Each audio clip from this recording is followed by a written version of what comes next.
So hello and welcome to the MyWhoosh Sunday Race Club. It's qualifier race number 2. My name's Matt Payne. I'm here in the studio because Emma Martin is not with us. Emma is currently in Spain, and later on today we'll be taking on the Calder Rats out on that legendary climb where at the moment Tadej Pogacar of the UAE squad is currently holding the course record. I suspect that will be safe, but we'll no doubt find out how Emma gets on when she's back with us next week. We've got our women's and men's races coming up for you. The women up first. 704 riders on the entry list at the moment. 230 women, 474 men, an absolutely record-breaking number of riders. Thank you, everybody who's entered. Looking forward to this moving on. 67 teams in total across the men's and women's races today. So a huge amount of riders taking on qualifier race number 2. Each of our qualifiers allowing the riders to then participate as a team member when we come to our finals in the very last race of the month. The women's race. Let's head there now. We're going in to Alula, to the Adventure Loop, to a course that we've ridden 5 times previously. On 3 of those occasions, the win was taken by Kate McCarthy. On 2 occasions by Gabby Guerra. And as you can see, it's a course of minimal elevation, 516 metres across the 37.4 kilometres. But don't let that fool you, because it is tough stuff. The gradients, although they don't look to average a huge amount, with an average gradient in the 2 climb sections of 2.3% on the first one, and what is 5% on the second, don't sound huge, but they do face some real stingers in there. So the first rolling section, you can see that sawtooth profile just before the Alula Market sprint, one of 3 sprints here today. We then have our first big climb, and that's the Vessel Rock climb, the multi-step climb that twists its way up the side onto the plateau. We then go through the Face Rock sprint after a slight descent, and then we go into the final climbs actually on the plateau, and then that big downhill. Now, today the wind is going to take effect, a maximum speed of 14.5 kilometers an hour, and there are some headwind sections on that downhill as well as tailwind. So positioning behind other riders is going to be key on that descent when those speeds are high, and it makes all of that difference. When we drop down the big descent, we go through the Alula Desert Sprint at 28.9 kilometers, and then into the Alula Desert climb after a few rollers just on the way in. Now, that climb kicking off at 34.6k and finishes at 36.9, which means there's 500 meters between the last of our checkpoints, one of those 2 climbing checkpoints, before we get to the finish line at 37.4 kilometers. Today, it's going to be about those riders who can shelter when possible, and those riders who race on those ascents and make sure to get that timing right. You want to be in a group whenever there's a headwind, whenever there's a tailwind. Well, maybe that's the time to go on the attack, on the offensive. There's a lot more tailwind on the downhill than there is on the uphill. 6 race categories in the women's race and the men's race. And in the women's race, the FCC Cadence crew are out with strength in depth. Birdie and Driscoll, Mann and Holtman, Melissa Scriven, as well as Sylvie Timmons-Conan and Sonia Webber, all representing the Cadence crew today. In the race field, we have also got some movement. Monica Falana, last week's winner in qualifier race number 1, not with us. Last time out here, it was Bridget Bremner who took the race victory in Category 6 from Anta Denise and Nikki Lloyd. And they were your top 3 last time we were here. So we're going to see what Category 6 can do as we head out in qualifier race number 2 for January. It is a new year. It's 2026. It's the second of our Sunday race clubs. The riders out from race start. And we're in with one rider who is always a threat when it comes to being the sprint winner. And sprints today, which we didn't have on qualifier race number 1, because quick reminder, if you didn't watch, if not, why not go have a watch back? We were on the endurance climb and no sprint segments, no checkpoints at all on the climbs of the endurance climb last week. This week, though, we have those 3 sprint checkpoints, 2 climb checkpoints, and each checkpoint rewarding the leader over the line in each race category at that point with prizes. And of course, there is then the overall sprint competition and the overall KOM winner. Now, Monica Falana taking the win last week in the overall, also taking away the climb competition on the endurance climb. A bit of an unusual race because it is the endurance climb. It's not somewhere where we go all the time. One rider who decided that they would be back for race 2. It is Melissa Scriven. It's nice to have you back, Mel. It's good to see you. It's nice to have some company down in the race today, seeing as how Emma's departed us. She did say if Mel comes on screen, say hello. So, hello. Emma is not with us this week. She's just down in Spain, which is slightly warmer than it is in Scotland, although I have been seeing pictures from up north at the UK champs, but from Strampother, the 24-hour mountain bike race, and it is so icy you had to have metal chains on the tyres to go up. Is it really that cold, Mel, in Scotland at the moment? That's the question. Yes, that is the answer, obviously. Now, today's race route one that we'll see whether Mel and the team from the FCC Cadence crew are able to take this on. I don't know whether Mel's got a target for this. We will see. I'm sure the team will work together at some point on this, if only just to keep everybody entertained all the way through. Mel, one of our regulars on the Sunday race. So, and you could be like Mel, an absolute superstar of the racing with a camera into your pain cave. Just like Mel is, resplendent in that hot chili jersey, although that's optional, obviously. Then you could get your name down. So it's really simple to be like Mel on TV saying hello, Mum, or hello, Matt, or whoever. And it's really simple. Just get your camera. Make sure it's on landscape mode. Hit the link on your entries and jump on board and join us. Mel, nicely tucked into this group at the moment. The wind direction at the moment coming from the right-hand side. So, Mel, I'm sure on the left-hand side of this bunch, just making sure that she utilises that draft as much as possible. That was a very interesting face mobile when I said she's on the left, isn't she? She is. She's on the left of the bunch, keeping out of the way, making sure that she stays sheltered. And that does make it much, much easier. Yeah, steering. Oh, no steering for Mel. Mel is reliant on the steering on the game. It does mean that you are at a slight disadvantage, I think, if you don't steer on the game because you can't optimize your draft. But it does steer into the right place for you. It's just maybe not as responsive. And the other thing is you can't attack, Mel. Where is your attacking option of going down the gutter? It's not there. We will see. We're saving. That's the attack option. We've got food instead. But it's probably a much better option, to be fair. So Mel getting ready to fuel up, getting ready to make sure that she can kick on. Nice to see the GB jersey in the background there as well. Now, there's a lot of national championships actually at the moment, contesting the stripes, whether that is a red, white, and blue of the Great Britain championships, or whether that is going to be one of the various nations with cyclocross championships at the moment. And those riders out and about on the course, keeping an eye on that as well. So 6 categories to take to race start today. Category 6, the first of our riders off. There's a 10-minute gap between category 6 and category 5, then 5 minutes between 5 and 4, 5 minutes between 4 and 3. It's then going to be a 10-minute gap between 3 and 2, and then a 5-minute gap between 2 and 1. Hope you all got that. We'll be asking questions later. So with category 6 up and away. Now, the time on this course last time out, the winning time for category 6 was 1 hour, 15 minutes and 51 seconds. And it was taken by a breakaway by Bridget Brown, who was clear of Anta Denise and Nikki Lloyd. There's 4 seconds separating Denise and Nikki Lloyd. There was what was 11 seconds between Bremner and Denise. Behind Amy Sudabayo, who's got a lot of sprint wins, taking the sprints today. It'll be interesting to see who takes that because it is the other side of the big climb. At the moment, though, we're going into the roller coasters that are the Alpha Car Hills. Now, on some of our race routes, this is a mountain section, a climb section of its own. 7 roller coasters where the various elevated roadways, the bridges over the water, as well as the natural roller coaster dune sections really do test the riders. You've got to get the momentum right. We're just in with Bridget Bremner, the rider who took victory here last time out.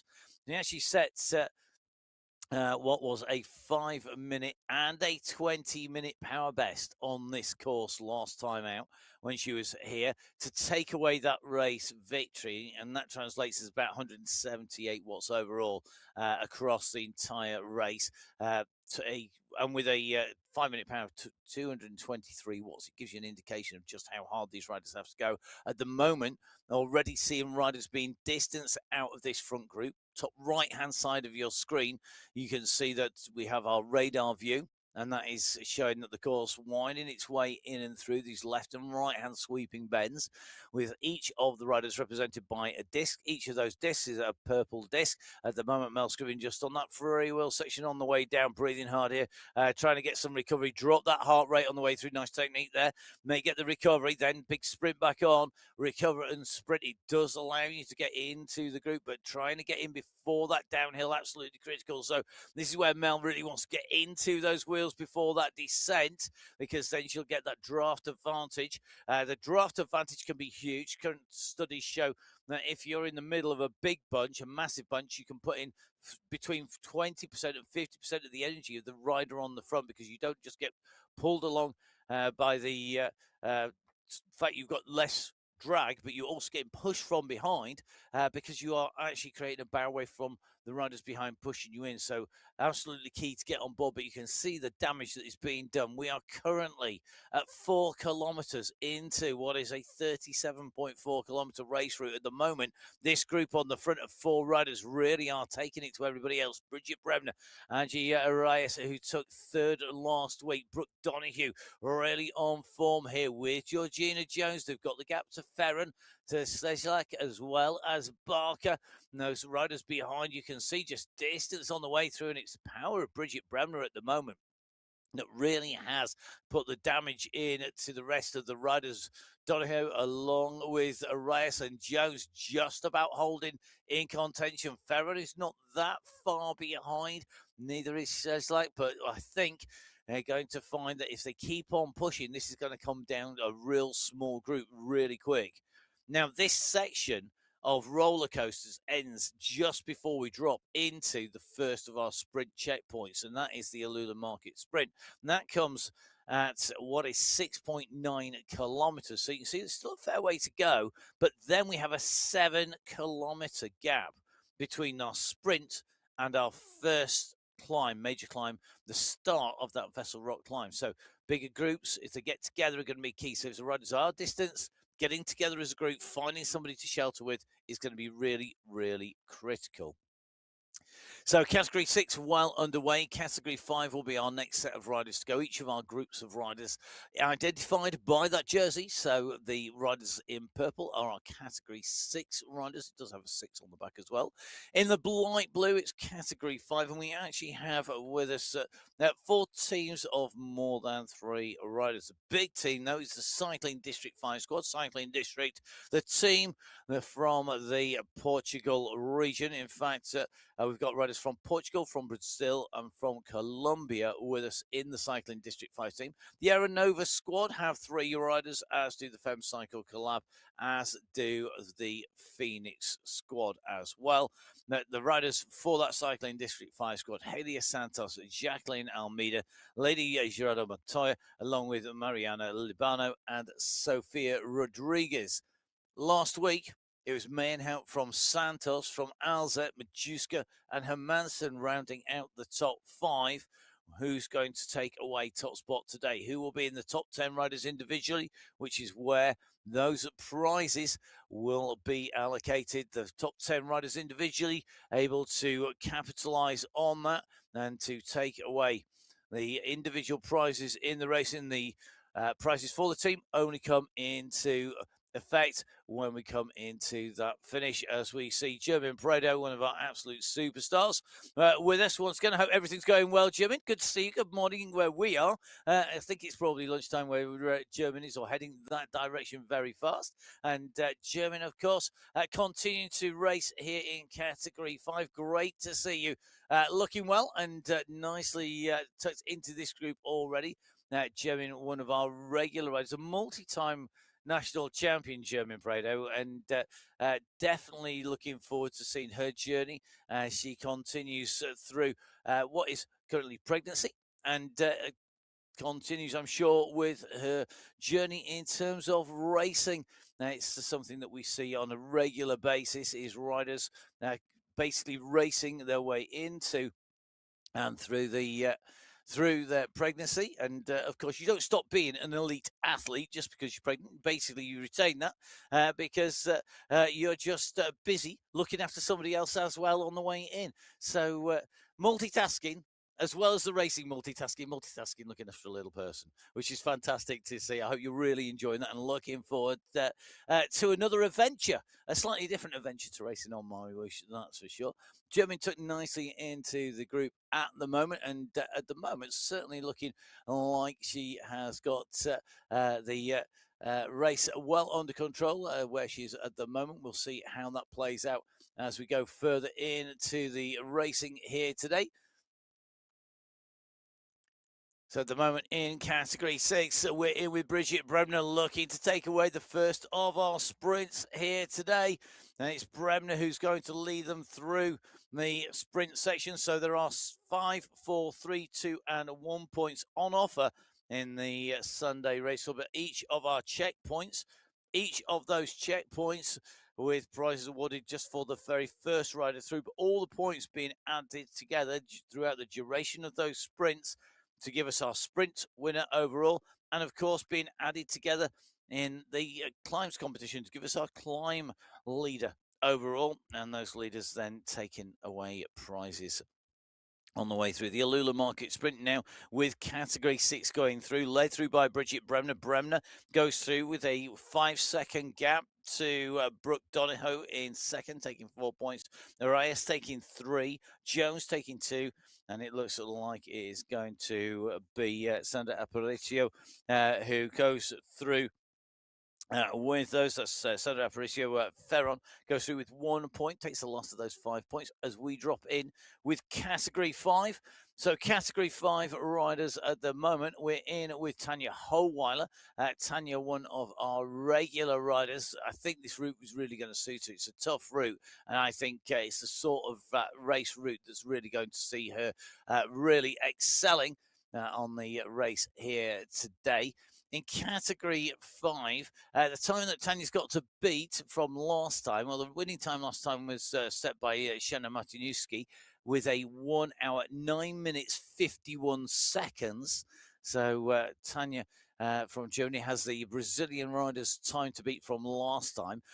If we go back right the way through the records, of course, the biggest question is always, are these times comparable? And the answer is probably not exactly, because we have the wind effect taking its toll at the moment, the wind blowing from the front right-hand side at the moment. So the best place to be, at the back towards the left-hand side, in the shelter of the other riders. And you can see at the moment Tanya Howeiler doing a great job of that, keeping those chevrons, the green chevrons there in 2 or 3, which indicates she's right in the draft of the rest of the riders. So Category 6 underway, Category 5 well and truly underway. It's going to be Category 4 who are up next. They're down in the pens and waiting at the moment. And as you can see, the Fem Cycle Collab are absolutely dominating the team competition this week. I can guarantee to you the Fem Cycle Collab will take probably all 3 podium places in terms of the team competition, because they are the only teams with 3 riders. In fact, they've got 4 riders per team in Category 4. We have got Krasova, Martinuska, Vojkova, and Cicioka for the Fem Cycle Club 4A. Van Rossum, Giuliano, and Luton Mongelli in the Fem Cycle Club 4B. And we've got Amy Young, Kimberly Miller, Lam Kong, and Laura Vanapona in Fem Cycle Club 4C. Last week, it was Vojkova from Cicioka, from Tom Johnson and Vanapa, who took away the top 5 places in the racing on the endurance time. And we do have some good climbs here today, but it suits for me more of an all-rounder, and one of our real all-rounders is here. Good to see Seba. Good morning, good afternoon, good evening. In fact, I know Seba at the moment resplendent in that Wolfies kit, down resident in the UAE. We regularly see her out and racing, putting some fantastic performances in. More podium performances keep on coming from Seba, mixing up riding on the road as well as riding on the Sunday Race Club, one of our real regular riders, and great to see her. And I am very jealous of the kit, I have to say. When we go to riders' pain caves, generally I'm focused on the bikes, on the house of bikes, helmets, and hydration is the tick list that we're looking for. But there are one or two kits out there, and I have to say I do like the Wolfies. Get very bright, very good for a dark day. If you're out and about, always good to be visible. And best way, be off the front of a race. It's somewhere that Seba Ray knows very well indeed. So 6 categories take you to race start. Category 6 setting off first, then 5, and then category 4. Category 4 at the moment, just starting to wind this up. You can see all of those riders together. Top right hand side of your screen where that wind direction and speed indicator is. You can also see that all of those red discs are piled on top of each other. The time for our riders in category 4 to beat. From last time out, we were on this course. That is the time of Suzanne Stedman in category 4. As we're going to drop in with 4 of our real superstars. Thank you, everybody who puts the camera down. Gina Van Rossum on the left-hand side of our shot.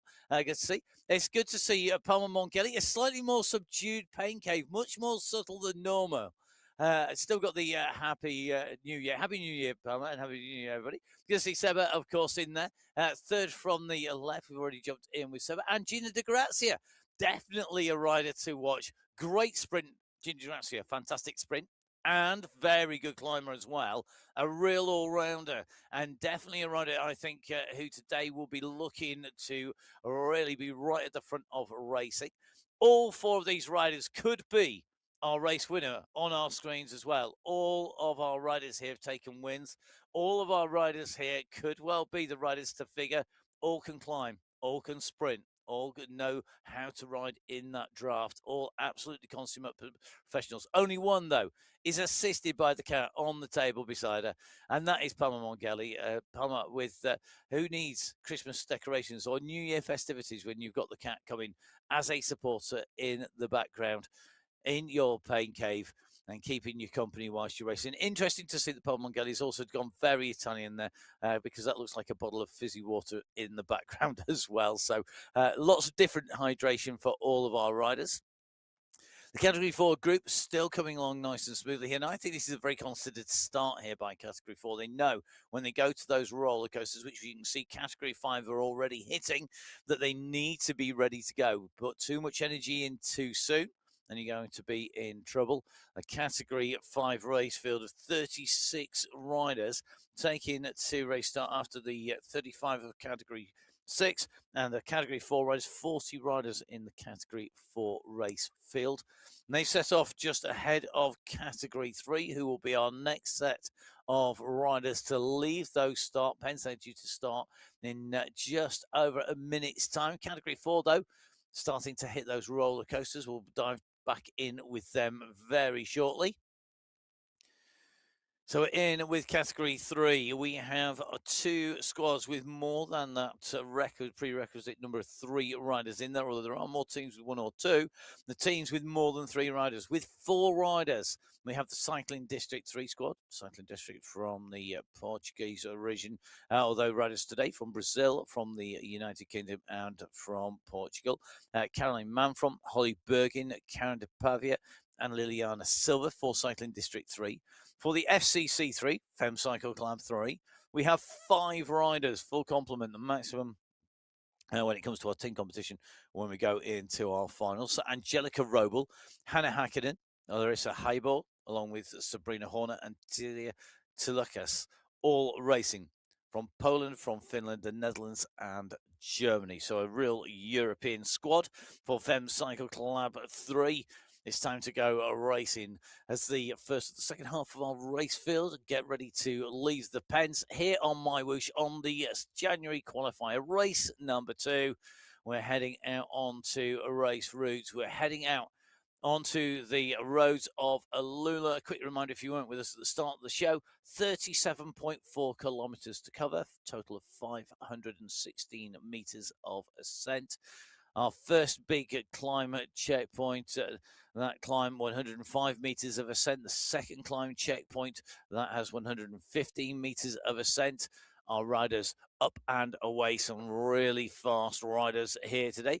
So good to see Karen De Pavia, Valentina De Segna, and Angel Hadlock with us on our screens, giving us a view into the pain caves, into their own private world of pain, suffering, and hopefully delight as they take the race win. Although there can only be one winner, everybody's a winner when they're out and racing. They're particularly a winner in my eyes if they allow us a view into them racing. So great to see three real class athletes, real fantastic riders. All three can sprint. Karen De Pavia probably known best for the sprinting, but can climb and can sprint after a climb. So can Valentina De Segna, another rider who started with a great sprint, but really has gone as a real all-rounder. And Angel Hadlock, we know. Yeah, I'm not sure what she can't do. She probably can play the piano as well. Something I certainly can't. Absolute talented rider. As we see Category 5 go through the first of our sprint checkpoints. And it is going to be Majewska who goes through, taking 5 points from Gentili, who takes 4, to Jaros, who takes 3, Brooke Samuel taking 2, and Isabel Alza, who takes 1. But it is Agnieszka Majewska who takes away top spot. She pulls on that green skin suit as the leader in that sprint competition. And it's going to be interesting to see who can take away the sprint competition as we go out from here. In category 5, last time we were on this course, Natalia Idzik took the sprints from Shana Martinuski from Lazard and Andalou. But of course, riders progressing up through those race categories already. So 4 race categories out onto race route. Last time we were here in category 3, who are the riders who've just left the pen, who are on the left-hand side of your screen. Stephanie Briggs took the race win. Her race time, 1 hour, 3 minutes and 16 seconds. So as you can tell, we're getting quicker and quicker as we move up through this race field from Manuela Vasquez, along with Angelica Altamarina, Eva Esler, and Kim Bonilla. Those riders all progressing. In fact, pretty much all of our riders progressing from category 3 in the top 15. That progression as the riders improve, really, really evident. So category 6, the first of our riders away, the furthest riders down our race route at the moment, heading towards that Vessel Rock climb at the moment. Category 5 have gone through the first of our sprint checkpoints at 6.9 kilometers. The riders in category 4, they're on the roller coasters that are the Alpha Car Hills on the way in towards that first sprint checkpoint. They're at 4.8 kilometers, and at 1.8k, just heading in towards the Alpha Car Hills, are category 3. Category 2 and Category 1 wait to go in those bends. Category 2 will be going there. They are adorned by the green jerseys.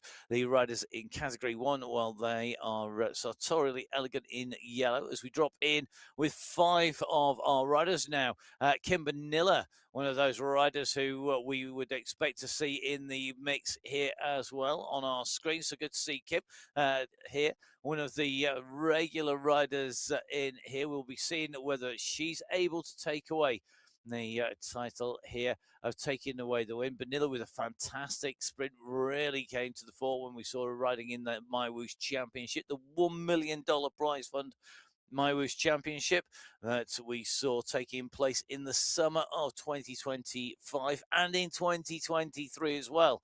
Now, I'm hoping it's not going to be a biannual, every 2 years event. I'm hoping we're going to see all 5 of these riders taking part in another MyWhoosh Championship, but I don't get to see. I don't know whether we're going to have one or not. Even if I did know, I probably wouldn't be allowed to tell you, but I don't know. I really hope we do. I can't wait to find out when we're next going to have that championship, because for me, the best cycling esports event bar none. 7 stages across 8 days, only interrupted by the MyWhoosh Sunday Race Club, which it doesn't stop even for the stage racing. We just stop the stage racing and run the Sunday Race Club right in the middle. But it's definitely going to be very exciting to see what happens, particularly with the new wheels, with the wind, with those tactics, as category 3 now start to head into the roller coaster section, this sawtooth profile. And you can see on your screens the riders easing off as they go over the top, just letting it roll that a little bit easy on the way down. If they're in this main group, Valentina De Segna, the avatar that we're in with at the moment, on the left-hand side of your screen in category 3. As you can see, they are behind category 4, who are a lot further in through the hills and heading in towards that sprint checkpoint. 500 meters to go for category 4 to the sprint checkpoint. We've had 2 of our race categories through. This running is absolutely critical in category 4. They need to make sure they get this dialed here today on the way in through. You can see another rider going for a long one, and this time around it's Monica Paluta who's gone. Sebral Ray, though, looking to contest his Vanapa, and Tomt also looking to do the same here, but Paluta takes it. Another long-range attack. Riders really getting the jump on everybody else, getting that kick key, and one of the reasons for that is because it is a tailwind. Anybody who's been out on the road will tell you, when you have a tailwind sprint, you go long. You go long, long, long. When it's a headwind sprint, you wait as long as you can to go out in the wind. But that is why we're seeing it. That draft advantage of being in the bunch is minimized when you've got a howling tailwind, 14 kilometers an hour, which I'm going to rephrase that. A good tailwind behind. I'm not going to say it's howling after having gone out in 50-kilometer-an-hour winds yesterday on the bike. It's a good tailwind behind you. That's going to make a difference. It basically negates the advantage the bunch has. It gives a little bit more advantage to the riders that go early. Monica Pluto doing the same. We saw Brigitte Bremner going for a long one. We saw Majuska going for a long one. And we're now seeing Monica Pluto also going for that long one. Will category 3, 2, and 1 have that done? Will they have made sure that they know how far to go, that they do need to go early, because that is really, really critical here today? We will find out. Category 2 and 1 waiting down in the pens, waiting to go and set off onto our race route here on the Sunday Race Club Qualifier race number 2. Our next group of riders away, our penultimate category is going to be our category 2 riders. And they're going to be taken to race start. Category 3, just a quick mention of our riders who took away top spots last week. Christy Tracy taking away top spot in category 3 last week from Tilla Tulukas, from Hannah Hakkinen, Carrie Stewart and Bara Ballara. They rounded out our top 5 with Vanessa Murray, Lilia Silva, Karen de Pavia and Flavia Lopez. Then Angelica Rubble running out the top 10. All of the full results are available on MyWhoosh.com, but also available on the MyWhoosh info page as well, MyWhooshinfo.com on there as well. So the team results, the race results on MyWhoosh, and of course, all the data you could ever wish for on MyWhooshinfo.com. Do jump on board, get signed up, have a check it out. You can check out the Sunday Race Club. You can check out the various leagues that are out there. You can check out all of the teams to see how they've got on. And of course, you can jump in the Cycling Esports League as well. Get loads of data on that. Now, let's go on to category 2, because this is a really big team category. As always, 43 riders on our start list. There are 7 teams here today in category 2, really well represented. In terms of teams with more than the three or more riders in there. 4 teams of 4, 3 teams of 3. Our teams of 3, the Antipodean Racing team, along with the Fem Cycle Collab 2A squad and the Riot 2B squad. The teams with 4 riders, core, are represented by 4 riders: Gonzalez, Ruhr, McLeod, Proust, and Penner. The core powered by Spritz squad, Simmons, Kalman, Kokolowitz, and Garea. We've got the Fem Cycle Collab 2B team with Eck, Moroz, Thompson, and Denton, and Riot 2A. We'll be looking to run Riot with Jem Riel, Kirsty Hebersmith, Ruti Rees, and Stefania Sanchez. And then the teams with 4. So the core and core powered by Spritz, Fem Cycle Club 2B, and Riot 2A, the teams with 4 riders in there. In terms of who's going to take away that team win, well, we'll have to find out. Don't forget, of course, you can keep up with all those results on the MyWhoosh.com website on results. The teams, though, going to be up and racing. 7 teams already getting that team practicing in category 2. It's time for them to go hit the roads here in Alula to hit the adventure loop. 6th time of asking as we head out onto this race route.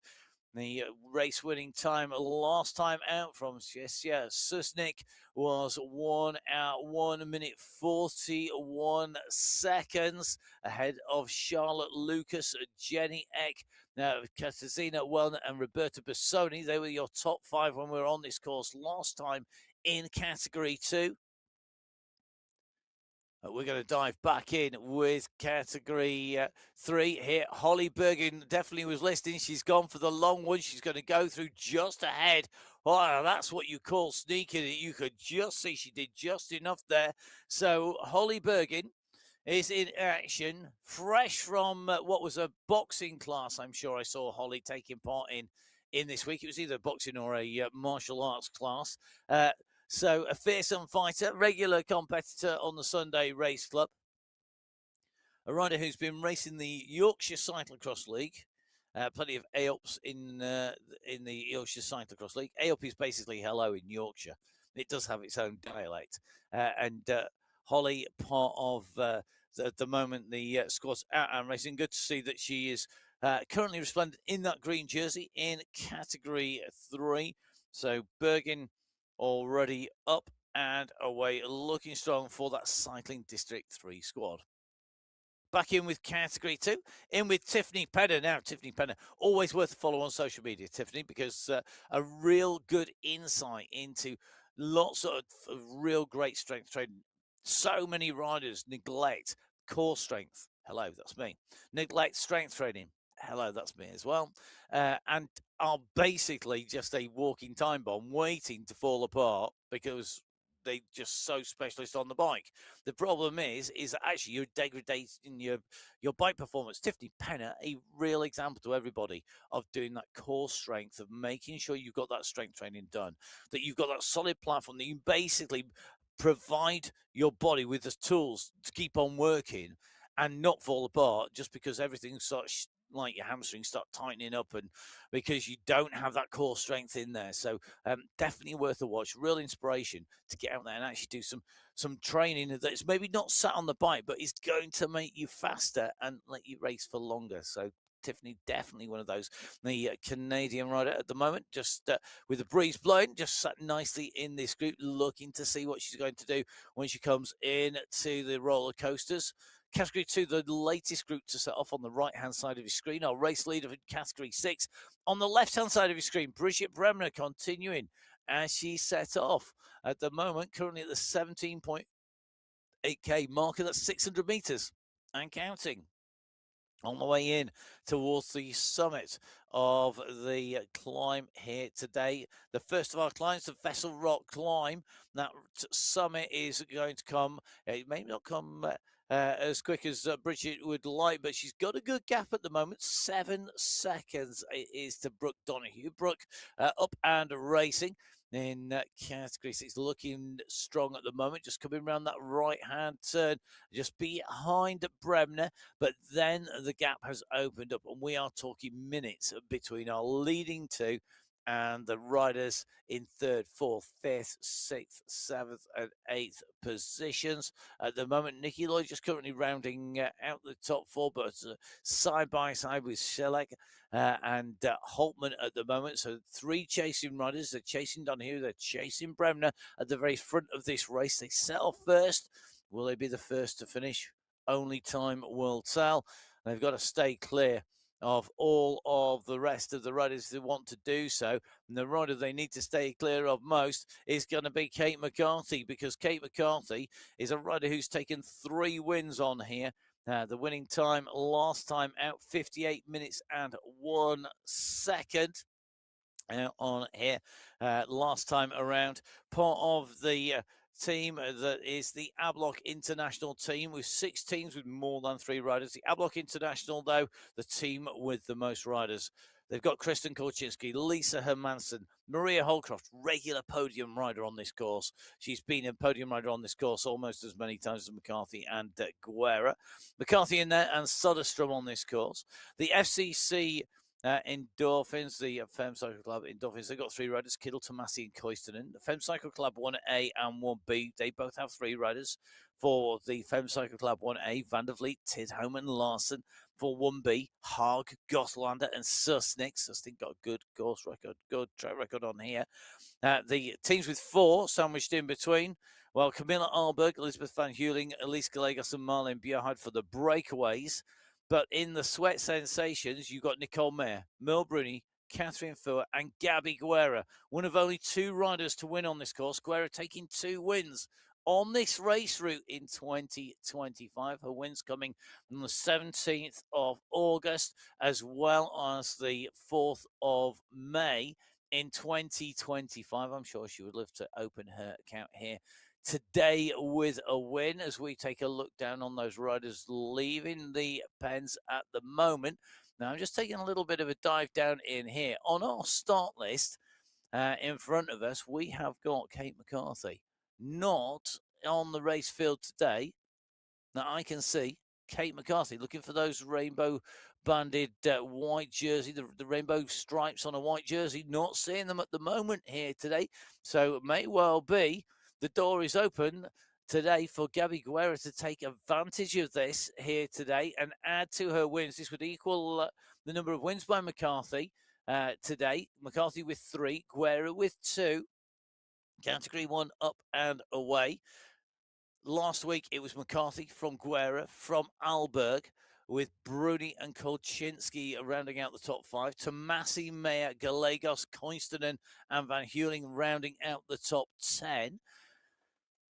Gabby Guerra, right-hand side of your screens. Then we have Bridget Kittle, then Mina Koistonen front and centre. Francesca Tomasi to the left of Mina Koistonen and Maria Holcroft on the left-hand side. Holcroft, one of our regularly strong riders on this course. It just really seems to suit her. A rider who's taken second and third places on this course. Definitely a rider to watch here today. It'll be interesting to see what the rest of the riders can do about this. All these riders very, very strong. You don't get to be category 1 unless you are an absolute elite athlete. It will be very interesting to see what these riders do today and how this racing plays out today. Who's going to take the initiative? There is definitely a chance for riders maybe to put in the sort of performance they want to put in when the opportunity presents itself to take a best performance away. There is that potential. We know McCarthy very, very strong. The twice world champion. Definitely the rider that you've got to watch out for. So as riders make their way out on to race route at the moment. The riders just opening up the gap to everybody else as they set off down the course. So all 6 race categories away. Category 6, 5, 4, 3, 2, and 1. But in with Roberta Bassoni. Bassoni, another rider who this course seems to suit. We've seen Roberta as well. Ciao, Roberta.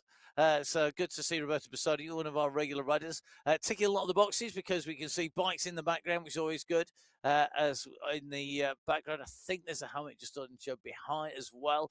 Always good to see our riders out and regularly riding lots of different cycling disciplines, whatever type of cycling you're into. It's a very broad family with lots of different interests, lots of different specialities, but it's all riding bikes. One of our regular riders out on the bike, Lizzie Brook, a rider who has raced on the road within the shores of the United Kingdom. You can see that Great Britain flag, the Union flag, just ahead of Magnus of Velna and Co. As they come up over the top here, really starting to stretch their legs, but not stretching the group out as we drop in with Dorothy Gonzalez Ruhr. So good to see Gonzalez Ruhr. We always get to see Dorothy Gonzalez Ruhr, one of our regular riders with the camera, one of our regular riders in terms of the Sunday Race Club. Definitely a rider to watch out. One of our riders who is in our Hall of Fame, as we do mention most weeks, we always looking at those participations. Dorothy Gonzalez Ruhr with 170 participations. This will be 171. Heading for that magical 200. There's a number of riders heading for 200 and starting to get very close indeed. Should see that 200 number reached in 2025 in terms of the women's race field. Catherine Fuhr, Dorothy Gonzalez Ruhr, along with Madonna Dega-Mashandi in the running. Angel Hadlock, who we've seen on our screens earlier. Lisa Hermansen as well. Potentially Marlin Bjarhead could just about get to that number this year. So those are the riders who could hit that 200 number. They wanted to hit the sprints first. They wanted to take away those checkpoint prizes. Brook at the moment on the front, but Magnus coming on the side now. Has Gonzalez Rua got the timing right here? There's the green banner. This is going to be about taking away those points, getting the timing right. Magnus went fast, went early. Gonzalez Rua is coming on the side. Magnus is going to hold her off. Magnus, I think, is going to take that checkpoint. In category 3, it was Bergin from De Pavia, from Kay Horner and Embring. In category 2, it's Magnus from Gonzalez Rua, from Brook, Penner and Eck. The point scorers scoring 5, 4, 3, 2 and 1 points. But as you can see, it is going to be Magnus who takes away that spot at the moment in category 2.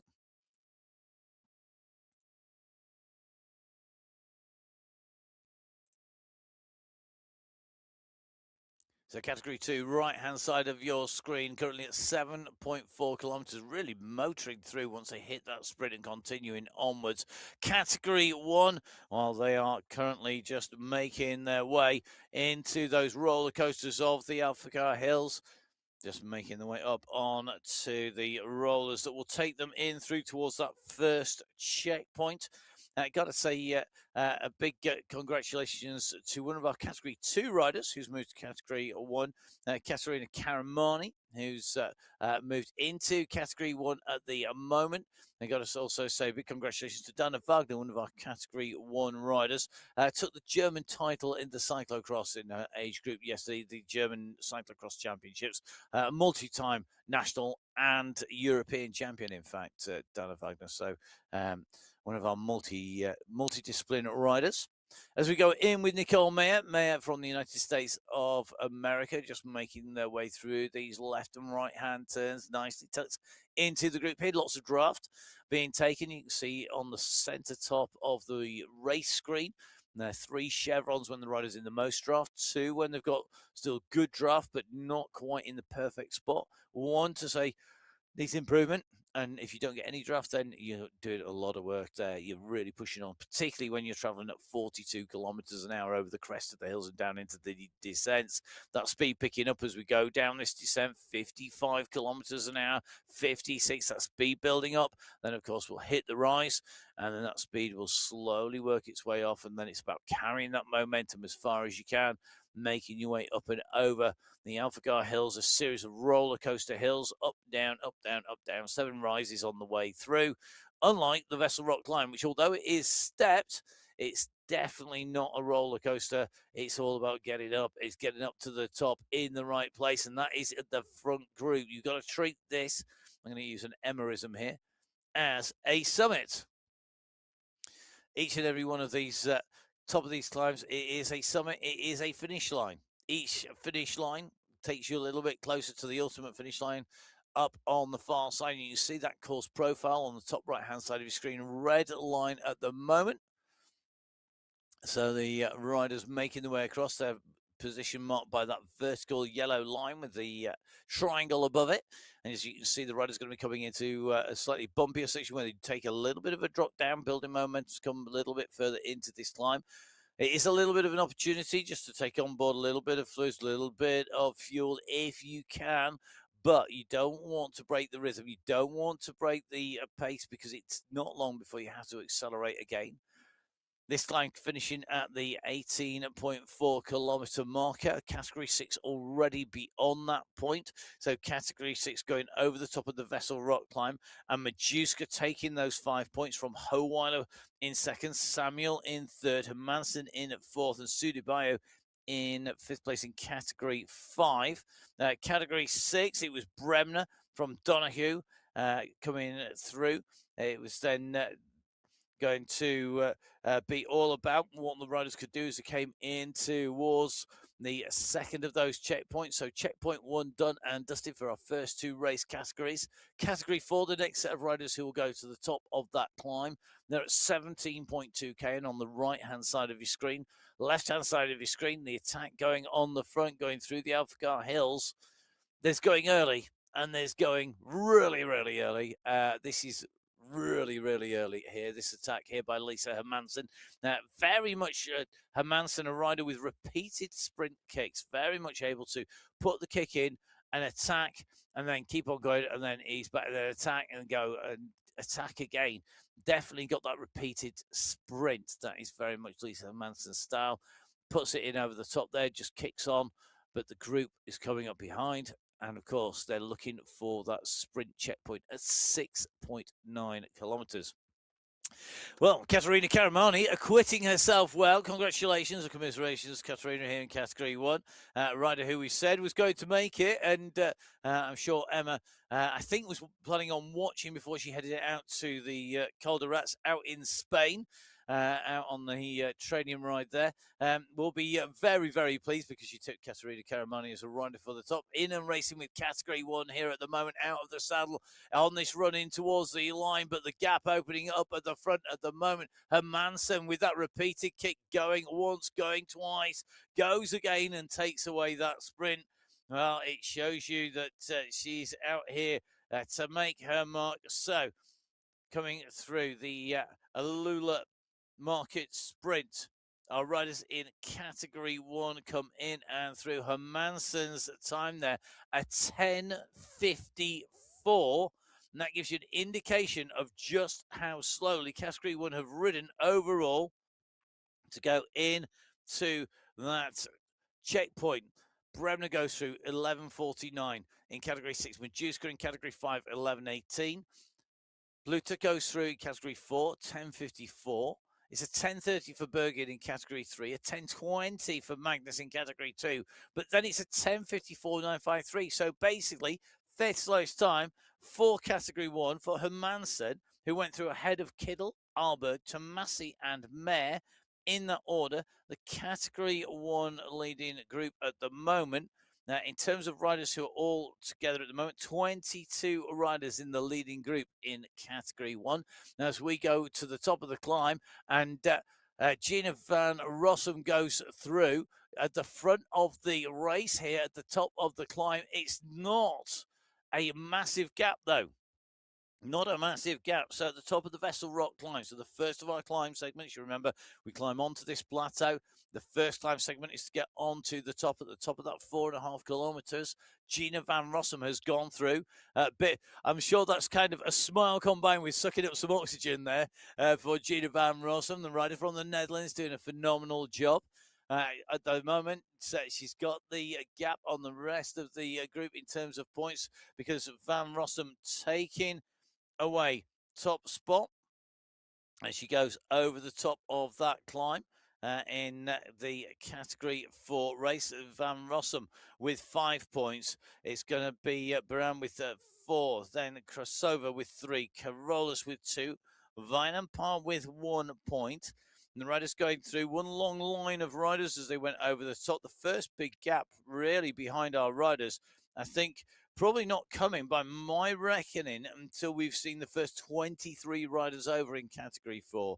So 23 riders over. Pluta and Lazaret Hagland losing ground on that climb, but front of the race, 23 riders in Category 4. Category 2 at the moment, big group of riders in there as well. Category 1, 23 riders were all together. Category 6, our leader, Bridget Bremner, bottom right-hand side of your screen. But let's dive in with Category 1 at the moment as these riders push on through the tunnels here at the moment. Guerra having to answer the attack by Mayer here. So Mayer on the move. Guerra looking to try and go across onto that wheel.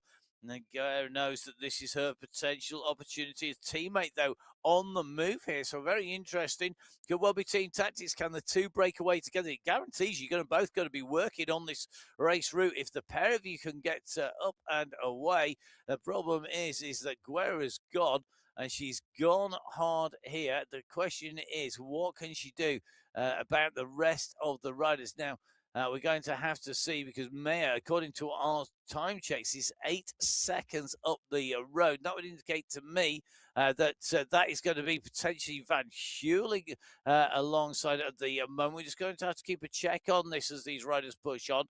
The rider in the lead, Mayer, is up the road. So riders in the mix here. Van Heuling, Gallegos, Karamani's not far off the front of this group, but Mare has got the gap there, and that was Guerra chasing down another rider. It wasn't Mare she was chasing.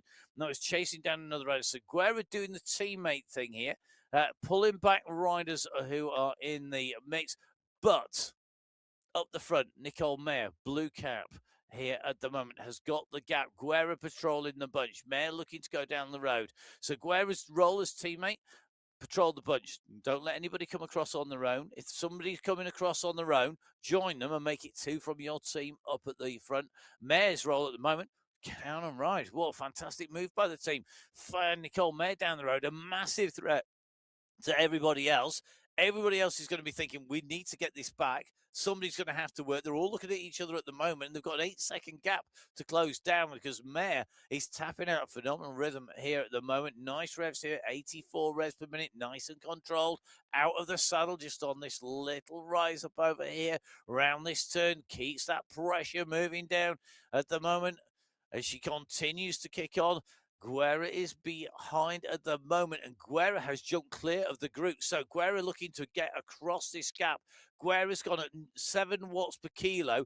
Nobody else had an answer to that. Holcroft has thought about coming, trying to chase, but she's not got the power, and it's looking like Guerra has the potential to get across. Now Mil Bruni has gone on the chase. 8 watts per kilo coming from Bruni. Bruni looking to close the gap down. It's Mil Bruni who's on the wheels here of Gabby Guerra. Guerra shuts down. She's not got the gap. May still stays clear at the front. She's been closed down by Bruni, and they're going to just have to see what happens. Bruni now kicks on. So we're going to see Mel Bruni kicking. We're going to see Gallegos kicking, Guerra kicking. Everybody on the move here as they see Maya down the road at the moment.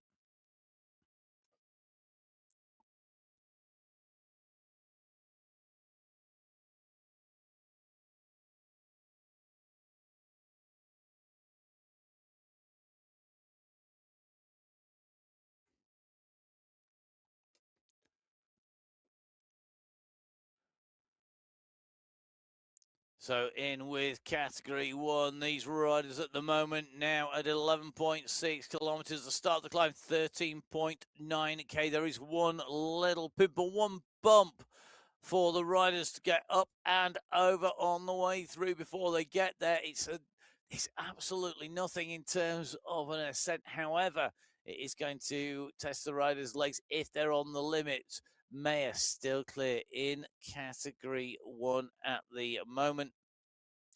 Now, Category 3 have gone over the Vessel Rock climb. Just bringing an update from Category 3. Vanessa Murray led them over the top, but she was closely followed by Anna Embry in second, Holly Bergen in third, Hannah Hakkinen in fourth, and Barbara Balawa in fifth place. They were your top 5 riders over the top, but there were a number of riders right in the mix. The first big gap in category 3 as they went up over the top, coming between Gemma Daniels and Joanna Zimmerman between 16th and 17th place. So category 3 breaking down to about 3 riders.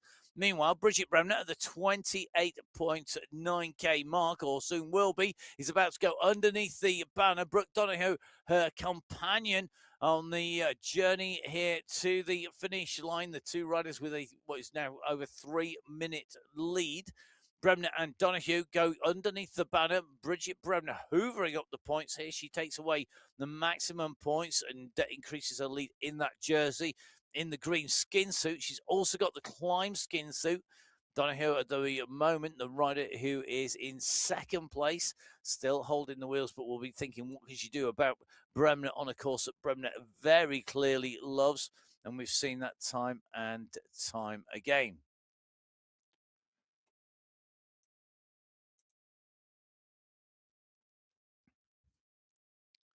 So Maya very quickly just taking on board some more fuel here, making sure that she's got the energy to stay clear, still holding clear here. Interesting move here by May, just holding on the front. Great move, a very brave move. 8 seconds though, it really shows she's getting some. Even if this move doesn't work out, she's made everybody else chase. She's broken the group behind into pieces. There are people fractured off the back of the main bunch. There are people who've been distanced here. And on the run into the climb here, Nicole Mayer really has done some serious damage to that group. There are people now out of contention, not going to be battling for the race finish at the front of the race because of the work done by Mayer. So even if she just get caught back now, and it's not going to happen because she's at 10 seconds, it's already great work accomplished. But now it's time to build on that. Mayer out of the saddle, sprinting away in towards the climb. You take this right-hand turn that she's just done, being followed by the bunch, and it starts to rise very quickly up onto that Vessel Rock climb, where we see the riders making their way up and over. Category 6, 5, 4, and 3, all going over the top of the Vessel Rock climb checkpoint, and that's the first summit onto the top of the plateau. And they've gone through already. In terms of the Category 2 riders, they are still on their way up that climb, making their way up towards the summit. So Category 1 just onto the climb, just starting to feel that gradient bite on the left-hand side of your screen. Right-hand side of your screen, Category 4 over the top of that first part of the summit. They're at 23.3k. They've gone through the second of our sprints. That's the Face Rock sprint. So they've gone through that as well. The leaders in Category 4 going through Vanapar from Bernard, from Alray, from Roa and CC Olka. Now those are the riders taking the sprint points on the top of the summit. So Alray figuring in that points competition once again.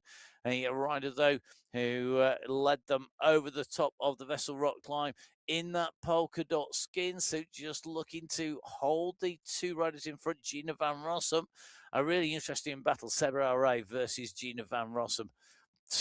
I always think two very similar riders, two real fearsome riders, real battlers, but riders who have got the ability to sprint when you've done a climb. And that is not an easy thing to do. Not everybody can do that, but you've got to be able to get that recovery in and then kick once again. So at the moment, Sebra Ray on the chase here with this group. Two riders just in front. Big group though there. De Grazia in here. Shiki Fu in the mix. Definitely a rider to watch when we go on to those climbs. Kawazuska, another of our known winners, regular performer, Sarah Carolus, just putting a kick in as well. Ray looks to go across to this group down in Kawazuska. Carolus all up there as well. But at the moment, you can see our Ray just looking to make contact with this group. There's one rider up the road, I think, by about 5 or 6 seconds. It's not a lot. You can just see them just as we come onto this little climb. I think they're going to pull back. The rider in front is Krasova with the gap, but they've got about 5-6 seconds to make back on Krasova. Krasova just going over the top of the Category 5 and Category 6 riders that they're going to come up to here. So at the moment, Krasova with a slight gap. This group starting to chase now. Barand in here, Montoya in here, every pushing. This is all about that big kick to get over this next summit here at the 24.8k marker. A reminder from that checkpoint at 21.5 of the sprint to the next sprint down in the base of the valley, we climb 2 steps of a big ascent to come off the plateau, and then it's a huge downhill, 7.5k from sprint to sprint out on the race route. Once you go through sprint 2 to sprint 3, a real key part of the climb. You've got to be in it to win it. You've got to be in contention. You can't lose contact. Alray working hard to get onto the back. Let's give you a reminder of what's in front of the riders. The riders we've just seen are currently on that ascent. So if you look about halfway along, follow the distance kilometers along the bottom there, you'll see that just over 20k at the 25 kilometer mark is the rock sprint. The riders have been through there and they're on the next climb section. You can see it climbs up, little dip, drops down, and then the climb up to the plateau. And that's where the riders are. The last climb before they drop down that big descent.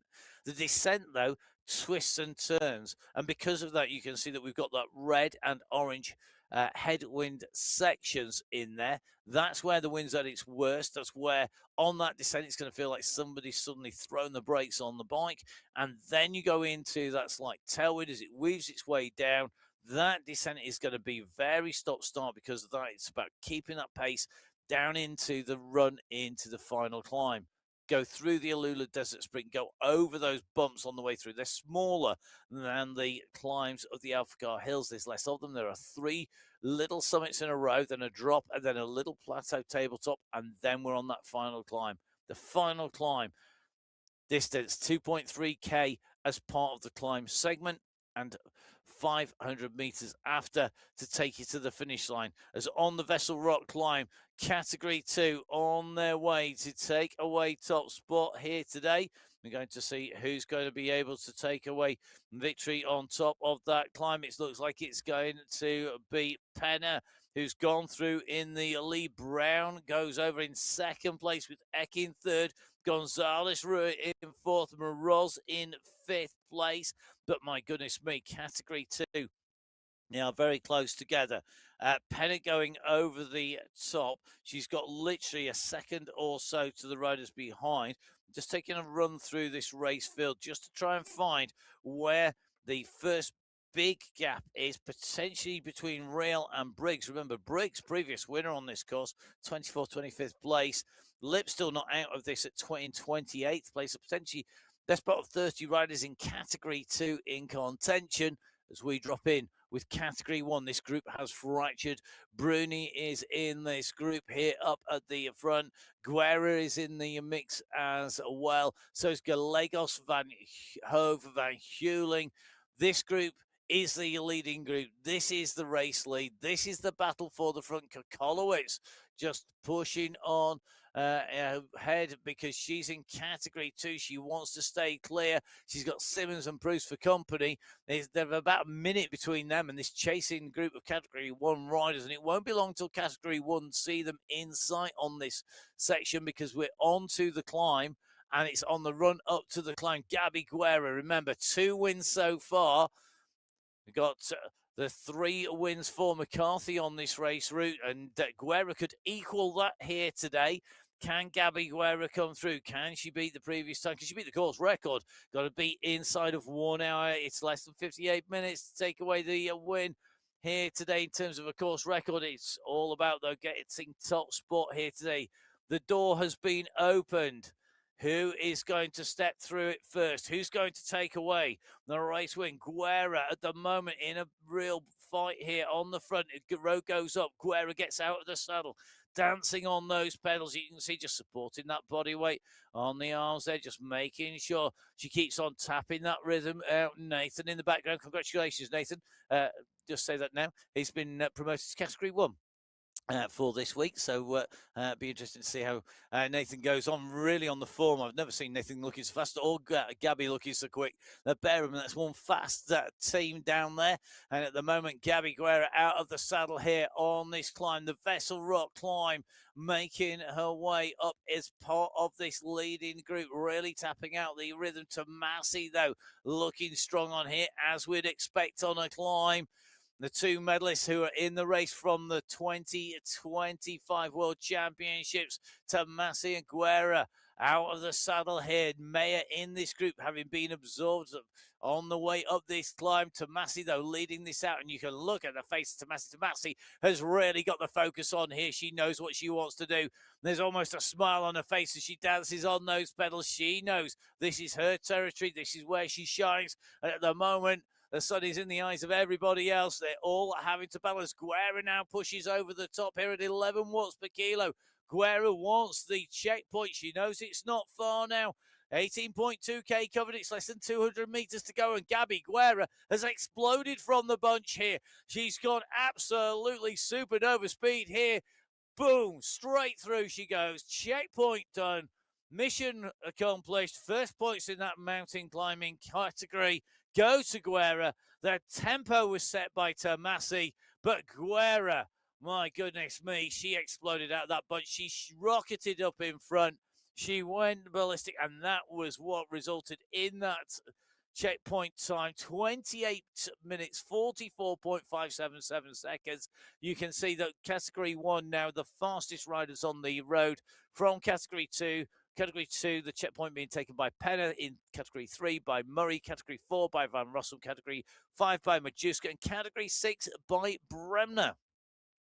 Bridget Bremner, the furthest rider up the road, but Guerra taking the Vessel Rock climb there in Category 1 from Koistinen, Alberg, Tomasi and Bruni.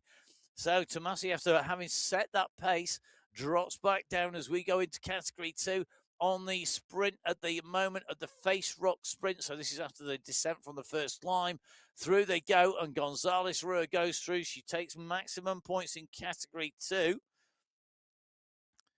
So through that Face Rock sprint, Dorothy Gonzalez Rua, resplendent, not just in the green jersey, but in the green skin suit, taking away the win in Sprint 2. In Sprint 1, she was second place. Sprint 2, she's in top spot. She's got 9 points in total. And the good news for her is that her nearest challenger, Magnus, didn't score any points on that second sprint. So the way is looking clear at the moment for Gonzalez Rua. She has to defend that all the way through the Alula Desert Sprint, which comes at the base as we come off from the big plateau. So 36.9K, the top of our next climb checkpoint. It's a lot further than we've just seen our leader in Category 1, Gabby Guerra, go through. Guerra's gone over that 18.4K checkpoint in first place on the left-hand side of your screen. Brooke Donoghue on the climb here. Now, Brooke Donoghue has given best to Bridget Bremner in the sprint competition, in the climb competition, but have her eyes been set on that bigger prize all along?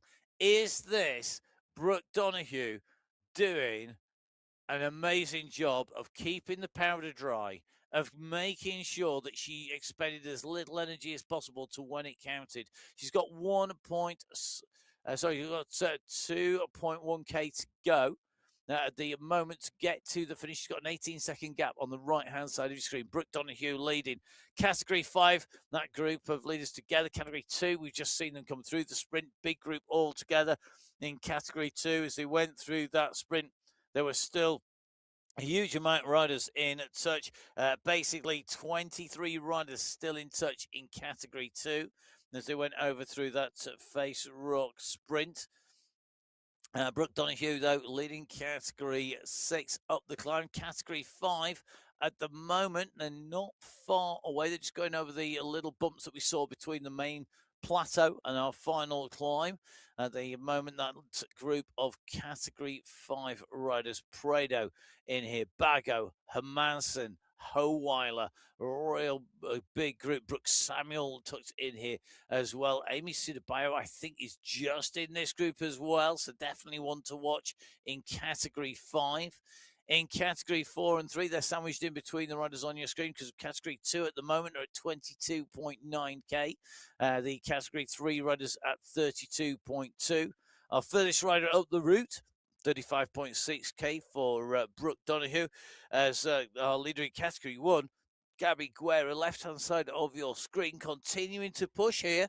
And Guerra is not going to make this easy for anybody. She continues to push on. She knows that if she pushes, she's got the potential to take this sprint, and that looks like that's what she's going to do. So sprint number 2, through the checkpoint goes Guerra, and this is where we're going to see what that gap is. Guerra goes through. She went underneath that checkpoint 33 minutes and 3 seconds. The riders behind come through 3 seconds behind. 33 minutes, 6.733 seconds for Alberg in 2. Koistinen in 3. Bruni in 4. Tomasi in 5. Kolczynski, 6th place going through that sprint. Still waiting to see the rest of the riders go through. I think the acceleration over the top of that climb, over the top of the Vessel Rock climb, and that continued attack down really has broken that group into pieces behind. In Category 1, you can see Gabby Guerra, 33 minutes and 3 seconds. Gonzalez Rua, 34.42 to take away Category 2. Bergin, Category 3. Of Weidenpark, Category 4. Majewska, Category 5. And Bremner, Category 6. And they are the riders taking away those checkpoint prizes for the Face Rock Sprint. Remember, of course, each of the checkpoints rewarded for each of our race categories with a prize. Prizes equal in the men's and women's race. And I know you've probably heard us say that a lot of times if you're a regular viewer. Thanks very much for watching. Don't forget, you can get in touch on the live chat. Not watching that as much as normal because it's just me, Matt Payne, here today. Emma out on a ride nowhere near the studios, in fact, down in southern Spain. Basically, the entire professional peloton who are not racing national championships seem to be down on the Col de Rats or in the area, joined by Emma, who is down there today. She'll be back next week. Subject to all the trains running between now and then on the way back up to the studios. So I'm sure she's enjoying the sunshine and that climb at the moment. She was going to catch up when she got back. It was a post-ride view and was going to be seeing how everybody got on today. So Guerra on the move at the moment, just goes past Vasquez, the Category 2 rider, just seeing the leader in Category 1 come past, resplendent in that polka dot skin suit as the points winner and leader in the climb competition after the Vessel Rock climb, the first of our climb checkpoints. The second climb checkpoint, though, comes some 500 meters before the finish at 36.9k. So plenty of distance left to change the way this race is going for Merle Bruni, as well as Tomasi, as Mayer, as Van Heuling, as Kulczynski and co. But there is work to do at the moment. Tomasi, just out of the saddle here, really working hard, just looking to keep that power down at the moment as she kicks on here.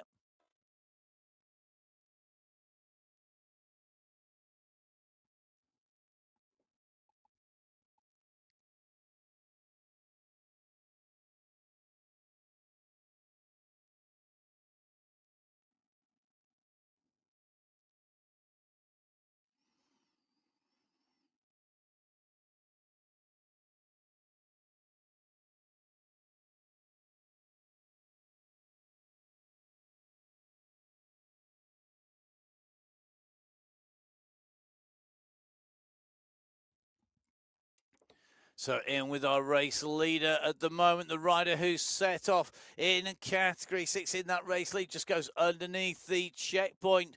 She takes away the points here. She will be tied on points with Bridget Bremner because Bremner took 5 points in climb 1 and 4 in climb 2. Brooke's going to take 5 in climb 2 and 4 in climb 1. They'll be tied on points. Bremner holding the green jersey, but Brooke Donoghue has got her eyes on a much bigger prize, on the race win in qualifier race number 2 in Category 6 as she comes in towards the line. 37 kilometers done. She's got to hit 37.4k.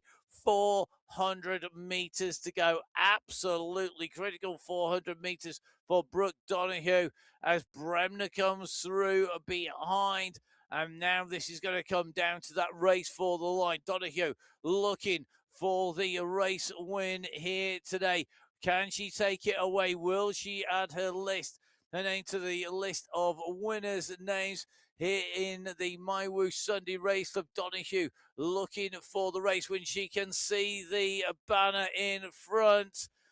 It's going to be her second race on the MyWhoosh Sunday Race Club. She took away 6th place in qualifier race number 4 in Japan.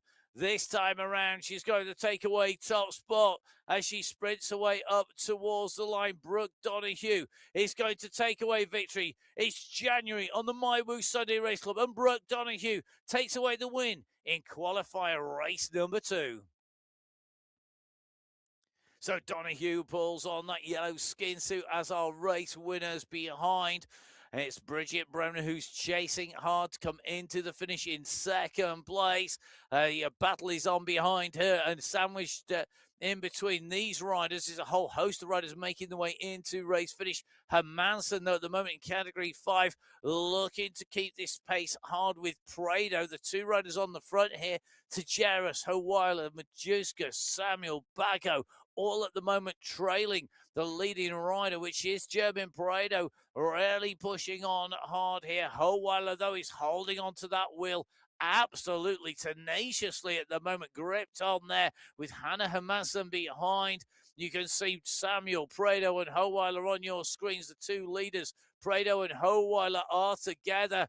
Howeiler out of the saddle. Prado sat down at the moment. It's Howeiler leading Prado second place. In terms of avatars, Howeiler has the red and white cap. Prado has the white helmet on here. There are two leaders at the moment, and they're getting that gap opened up. It's up at 2 seconds now at the moment. They're at 35.5k, so plenty of distance left for them to extend that into something a little bit more secure if they work together, but they need to work together. Now Prado goes to the front. Howeiler jumps into the slipstream here, but with a crosswind, it's going to be tricky. You're going to make sure you get right on those wheels as you come up. Meanwhile, Category 2 just coming under the 28.8k marker. And that means that as they go in through, it's now 28.9. The checkpoint falls. The Alula Desert Sprint is done and dusted for Category 2. Svarstrom from Lucas, from Gonzalez, Ruhr, Nilsson, and Eck. They are your top 5 riders in Category 2. Category 3, it was Dulakis from Embring, Stewart, Ballara, and Lytton. And they took away the points in Category 3. Category 4 was Carolus from Vanapar, from Dowling, Barragan, and Kawazuska. So Category 1 leader, Gabi Guerra, 7-second gap to the nearest chaser, Bruni, then Tomasi at the moment on the road. Remember, this coming live to you from MyWhoosh here on the MyWhoosh YouTube channel and on Twitch TV. Do make sure you subscribe. Hit that subscribe button on YouTube or Twitch TV, wherever you're watching. If you want to get in touch live, then you can do so on the live chat on YouTube. Don't forget, of course, that you can get in touch with me. It's at Matt Fixerpaint on Instagram. You can get in touch with Emma. It's at biking_Emma on Instagram as well. Get in touch with MyWhoosh on one of the many Facebook pages. On, of course, social media. It's at MyWhoosh on Instagram and on Facebook. And for X, it is at my_whoosh for MyWhoosh. So do get in touch. Don't forget, if you're one of our riders and you're racing, Race Control is the place for all of your queries, etc. for the Sunday Race Club. And they are looking after you, as you well know, on the way through. And if you want to join our riders, don't forget you can join lots of great racing. The Cycling Esports League, great racing. One of my friends just jumped on board for the very first time last Tuesday. One of a number of people that we've been spreading the word to, and said he absolutely loved it. His words were, that was a huge amount of fun, even though it was hard. I could see this getting quite addictive, racing on MyWhoosh. And that's, I think, I wonder how long it'll be before we see him racing on the Sunday Race Club. We will see. The Sunday Race Club, of course, a full verified set of riders, over 700 riders. If you missed the start of the show, taking to race start in the men's and women's races. Over 230 women on our entry list here today in the women's race, over 474 in the men's race as well.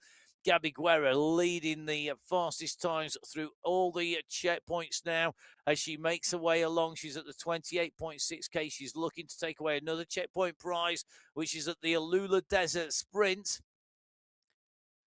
The question is, can she take this away? Will she be able to take that sprint? You can just see she's got competition here on the run into the line. Guerra, though, does the business here today. Gets the rider, comes alongside. Gabi says, well, you might be able to come alongside me. Yeah, not going to take away this win from me today as they go through that sprint. Mina Coinston coming through in second place here today in Category 1, but it's Gabi Guerra who takes that away. So Guerra in 1, Svarstrom in 2, Tulakas in 3, Carolus in 4, Majuska in 5, and Bridget Bremner in 6. Categories 1, 2, 3, 4, 5, and 6 riders all through that sprint checkpoint as Koistonen on the wheels with Guerra together at the moment. Mina Koistonen, one of our really strong riders, just on the left of Guerra at the moment. She continues to push away towards the summit there. So behind her, Guerra was Koistonen, and then the gap back at the moment, it's not huge. 3 seconds to Alberg, 5 seconds to Bruni, has gone through, but they're the only Category 1 riders to have gone through that checkpoint so far. Guerra, Coyston, Alberg, and Bruni in that order. That race really blown apart as Category 5 start to make the way in towards the line. Let's round up Category 6 riders who came in before. Brooke Donoghue in 1, Bridget Bremner in 2, Petrova Lenka coming through in 3, Sandra Ferron in 4, Angie Arias in 5, Nikki Lloyd in 6, Sylvie Tibbers in 7, and Manon Holtman in 8. That was in Category 6. But this is Category 5. This is German Prado. Prado has got the gap to Howeiler. It's 6 seconds. It's 11 to Majewska. German Prado, my goodness me, she's on form today. Sucks in the oxygen here today. It's going to be a win for Prado. She's worked all the way to the line. Sits up. Well done to the pair of you. That's a great job. Prado in, takes the win in Category 5. German Prado, multi-time national champion. It's taken the win here today. Another win for Prado. Second place is going to go to Tanya Howeiler. It's going to be a third place behind us, watching to see who's going to come in third place in Category 5. It is going to be Agnieszka Majewska who comes through behind, followed by Hannah Hermansen in Category 5 as our Category 4 leader is on their way to the line. Sarah Carolus has gone clear of the points leader and the mountain climbing winner. That is Katerina Krasova. Krasova is behind. She's not going to touch Sarah Carolus.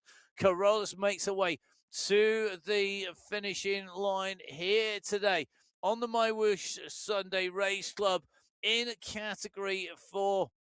Sarah Carolus in what is her 20th event takes her first win on the MyWhoosh Sunday Race Club. Congratulations to Sarah Carolus, the winner of Category 4.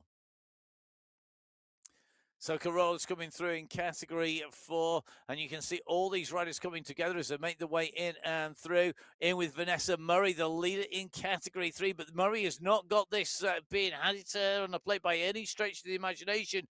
Carrie Stewart, Tilla Tilakas, and Hannah Hakkinen are coming at speed onto the wheels of Murray. Murray put in the effort in the polka dot skin suit there, as alongside come the 3 riders in those blue jerseys who are also in Category 3. They're almost 4 riders directly across the road here. Stewart, Talakas, Hakkinen, and Murray. Now they start to push on here now. Hakkinen with that little bit of a lead to Talakas. Talakas, though, right on the heels here, digging in deep. The battery's in front.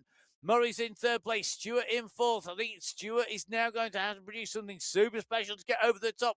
So is the polka dot skin suit wearer Murray. As you can see, this push comes on here. Hakkinen is pushing. Murray's coming back at her. But can Murray make this? Is it going to be Hakkinen? It's going to be Hakkinen. Hannah Hakkinen takes the win in Category 3 from Vanessa Murray, who comes in over the line in second place. Tilla Talakis comes in. She takes away that final podium spot. Hakkinen in 1, Murray in 2, Talakis in 3, and Stewart in 4. 2 Finns taking away podium places here today as inside that top 3. As our 5th place rider in Category 3 goes over the line, Barbara Balawa coming in behind. So Category 6, 5, 4, and Category 3, the race wins decided. Don't forget all of the results live on MyWhoosh.com. Just go to the menu and hit results. You can download the app on iOS and Android, or of course on Windows. Make sure you jump on board. Get out and get riding. Don't forget, the treasure hunt is on. It is well and truly on. Don't forget, every month, right the way through the year, there is a treasure hunt. The first treasure hunt taking place in January. Now, I've been keeping an eye on who's been out there and where it's been. So the riders go out. You go out on the treasure hunt. You basically need to be registered.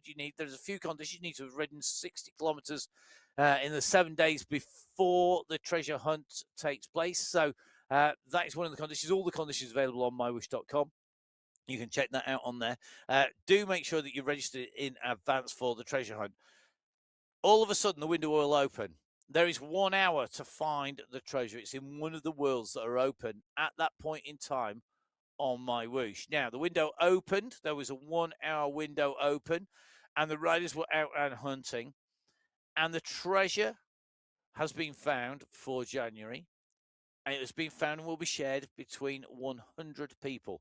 100 people by is the number that I've seen have found the treasure in January, and it was in Bhutan, in the world of Bhutan. So if you were hunting in a different world for that hour, it wasn't there. It was in Bhutan, and 100 people found the treasure, and they will take away a 100th share of the treasure that was found. So they get to share the booty for January. So get yourself registered for the treasure. You could be being chased by zombies. So many different ways to get out and get motivated to ride on MyWhoosh. You could be chased by zombies to see if you can sprint clear of them. For how long can you stay clear? There are bunch rides, so jump on board, get out with the bunches. Great way to sit at a nice tempo and a pace out and around. I use those lows, really like my bunch rides. Lots of racing out there as well, so the Apex Racing League, the Cycling Esports League. There's, of course, all of the road racing, lots of different organizations putting on races as well. Lots of great training as well, so you can get your training plan down there, whether you want to know what your FTP is by doing an FTP test, whether you want to know how to improve a particular thing, whether it's sprints, climbs, whether you want a particular focus, whether it's a set distance, a set time. Jump on board. There is well over 700 training programs out there and workouts out on MyWhoosh, so do make sure you take a look at those. Structured training programs, probably the best way to improve.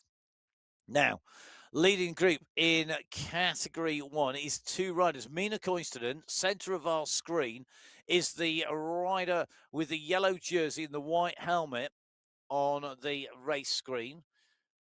Gabby Guerra is our rider in the polka dot skin suit as well. So Koistonen and Guerra are in the mix at the front of this race at the moment and are pushing on. Behind, Bruni, Meyer, Tomasi, Van Heuling and Gallegos are together. Then we've got Van Hove. All these riders battling their way around the race route here today. As you can see, the pressure on at the moment as Guerra looks to push on up here. Just looking to close that little bit of a gap down. Just taking a quick check as these riders come in and along at the moment here. This very much the case. These riders trying to head in towards our race finish. 34.5k covered at the moment.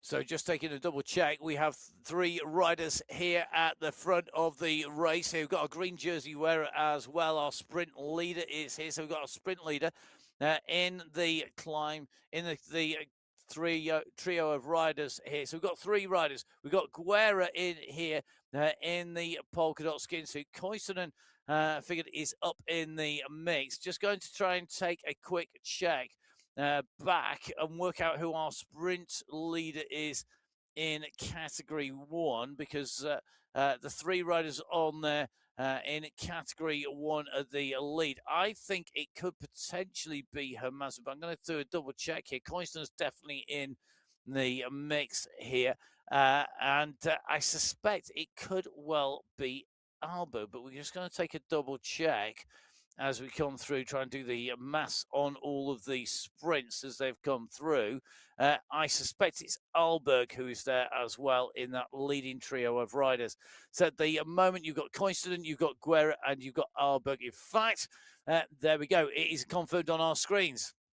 So Guerra at the moment in the polka dot skin suit. It's Alberg in the green skin suit, and it is Koistonen in the yellow with the white helmet as Gabby Guerra punches down 8 watts per kilo on the kick here. 35.3k done. She's looking to take away the lead in the climb competition, not just take away the lead, but take away the win in that climb competition.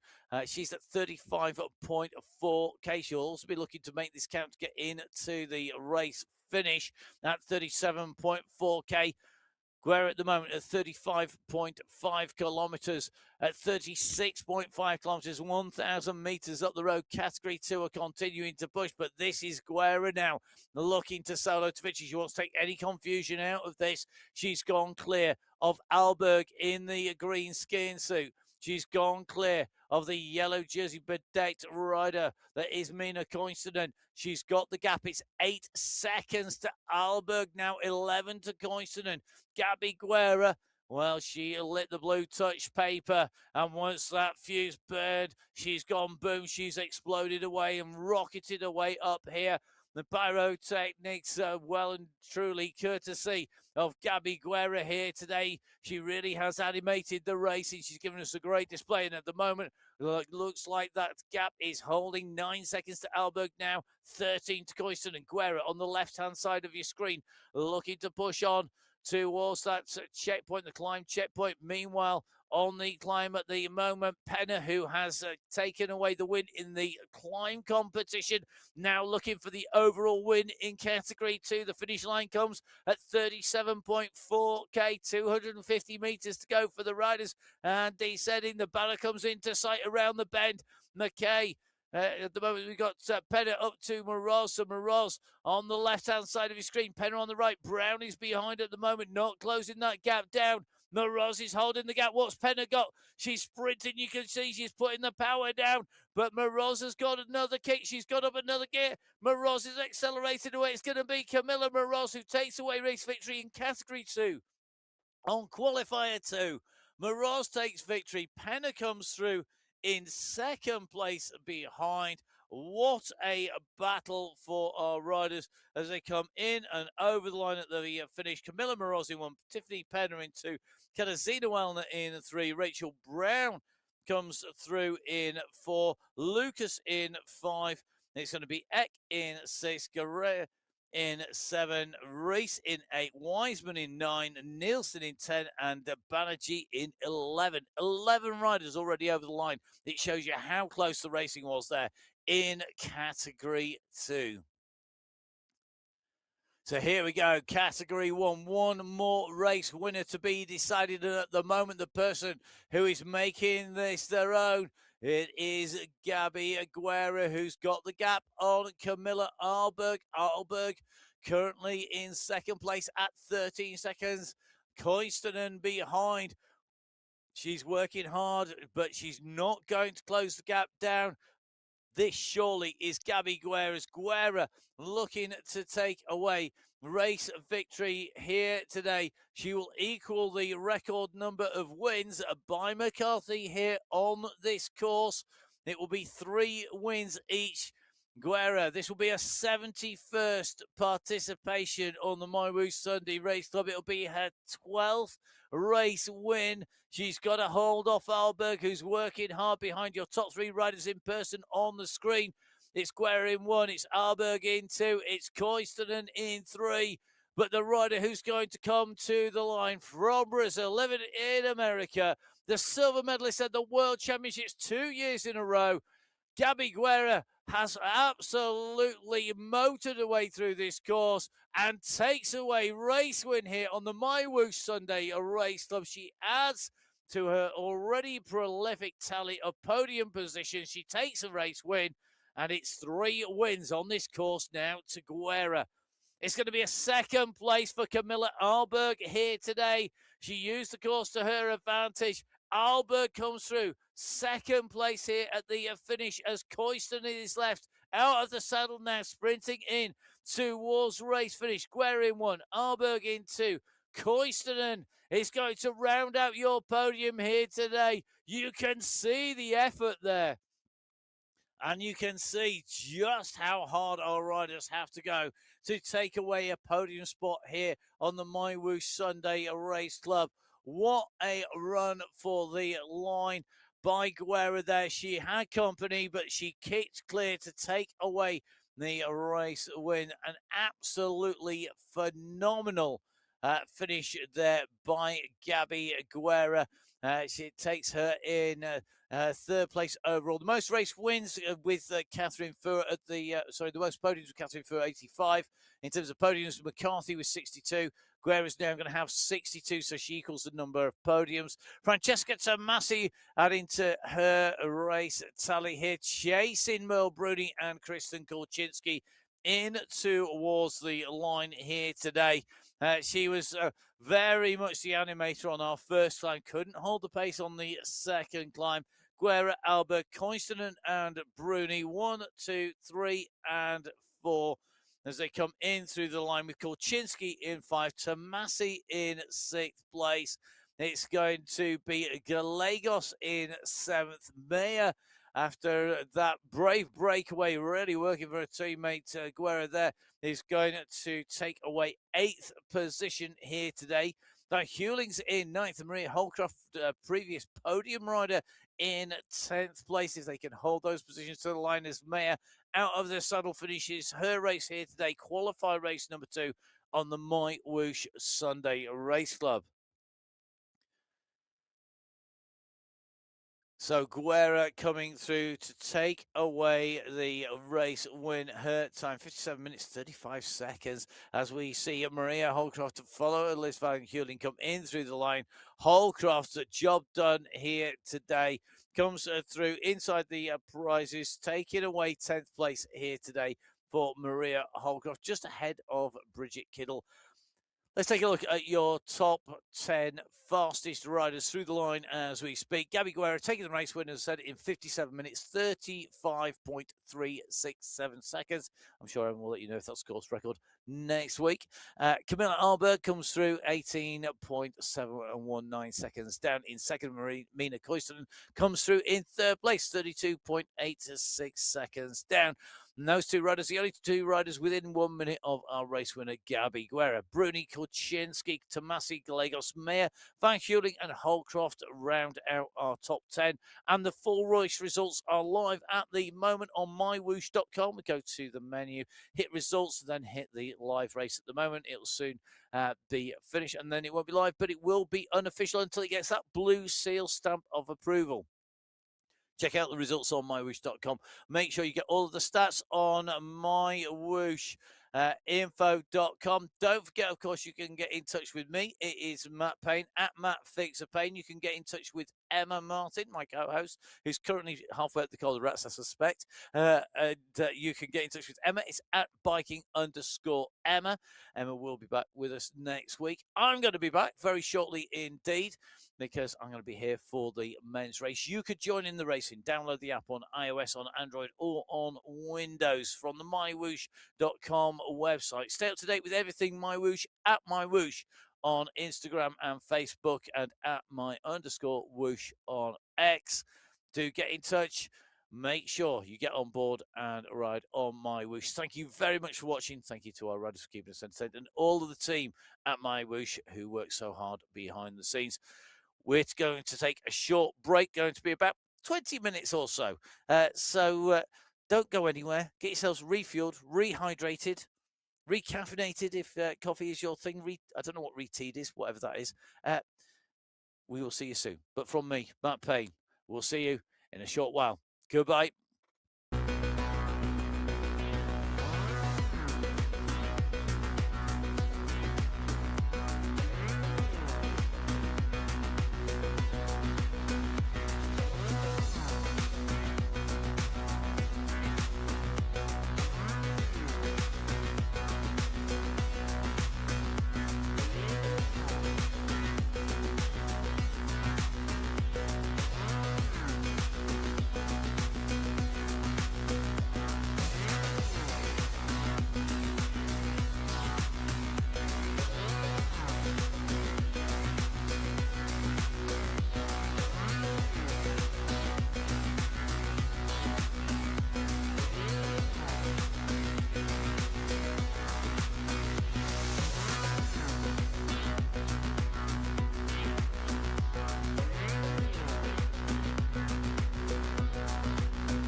So hello and welcome back. If you're watching the women's race earlier, hello and welcome. If you're just joining us, it is the MyWhoosh Sunday Race Club qualifier race number 2 in January 2026. My name's Matt Payne. I'm here bringing all of the action to you along with the amazing team behind the scenes at MyWhoosh. I'm not joined today though by Emma Martin. She's out on the hills of Spain. And we'll be back with us next week. Don't forget, you can get in touch with Emma. It's at biking_Emma and myself at Matt Fixpain on Instagram, along with MyWhoosh at MyWhoosh on most of social media. Today for the men's race, we're going to Japan, to a course we've used twice before. Ollie Jones taking the win on the 23rd of November. Jason Osborne taking the win from Ollie Jones on the 4th of January. So going to be very interesting to see how this plays out.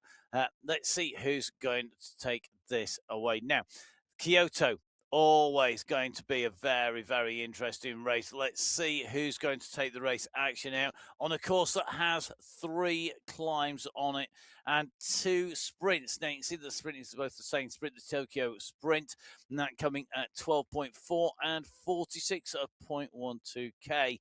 The climb up onto the top of the climb is 38 meters of ascent. So don't be fooled by the fact that this looks crazy hilly. Check it out on the scale to your left. From the low point of the course at about 35 meters below sea level to the high point of 55 meters above sea level. This is not huge ascent. 38 meters to climb. We climb it 3 times. Average gradient 4.9% for the upper section of that climb. By no means the steepest climbing section on the course. The big tough section for me actually is right when we get into the finish, because you can see between the 50-kilometer mark and that 53.5-kilometer mark, we have got that big depression back down and then a climb into the finish with some headwind on the way in. It could well bring this back to being a sprint. Will Jones be able to put sprint victories previously into action?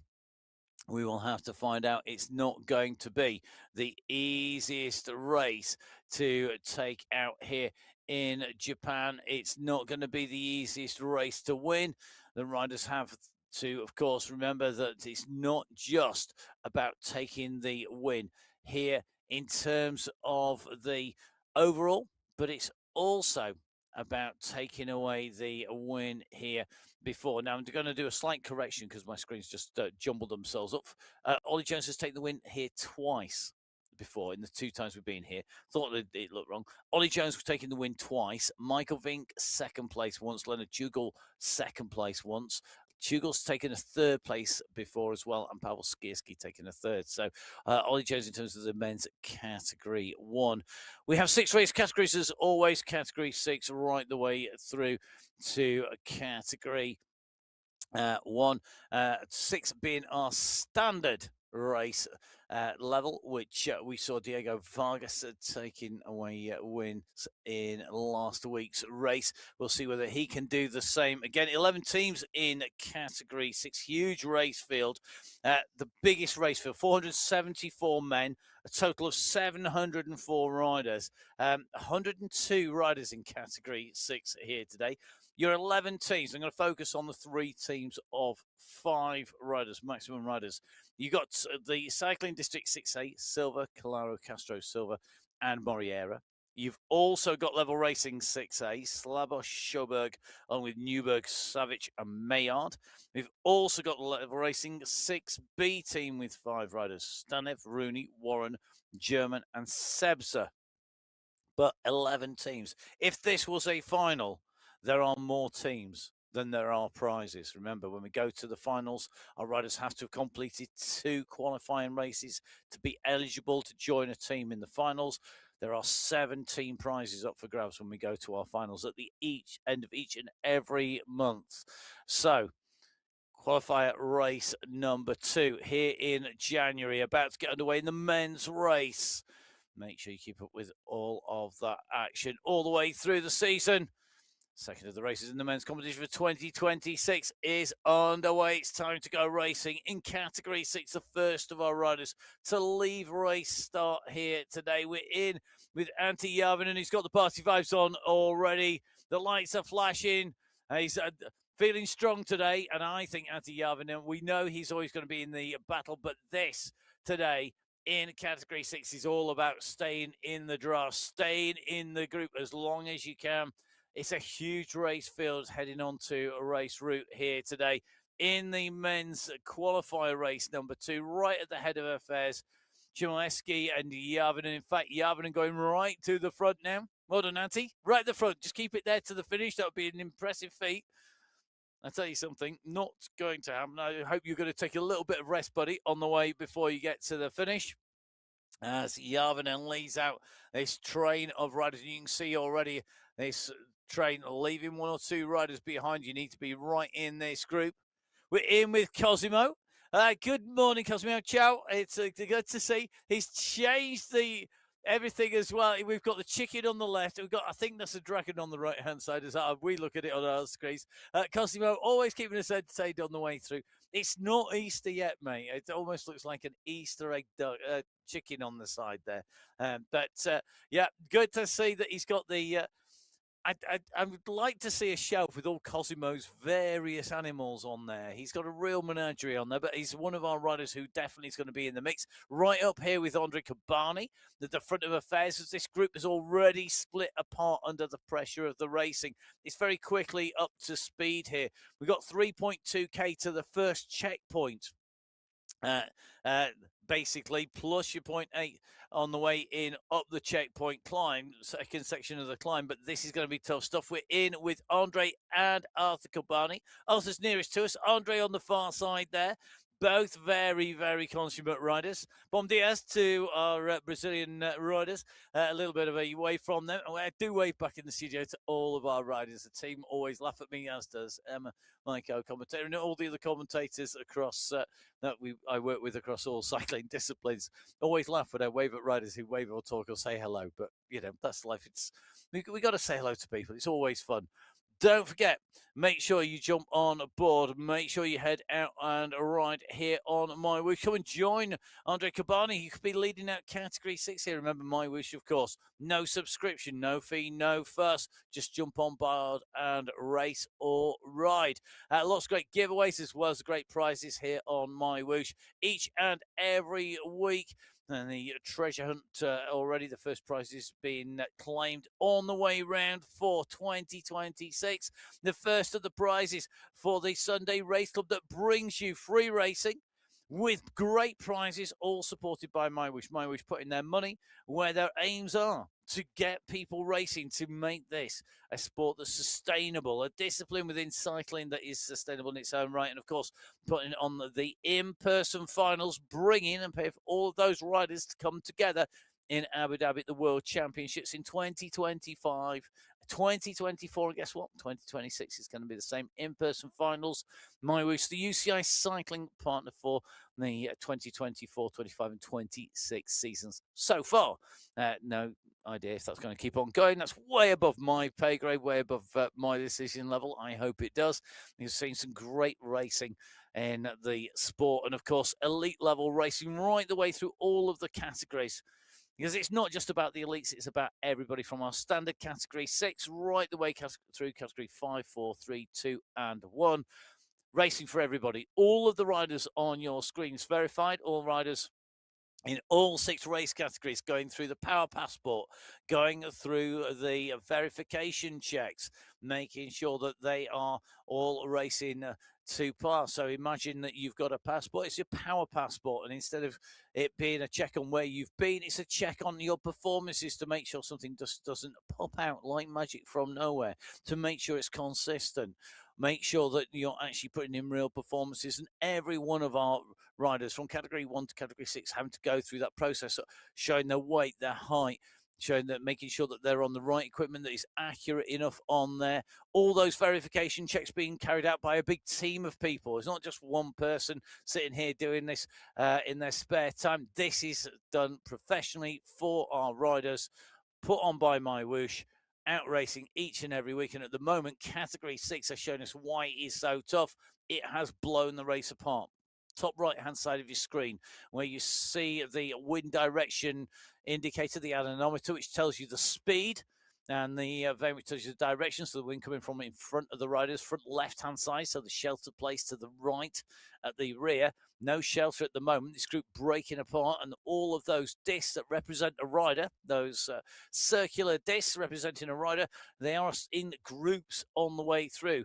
Now, each of those groups contains a number of riders. The leaders, though, taking the left-hand turn.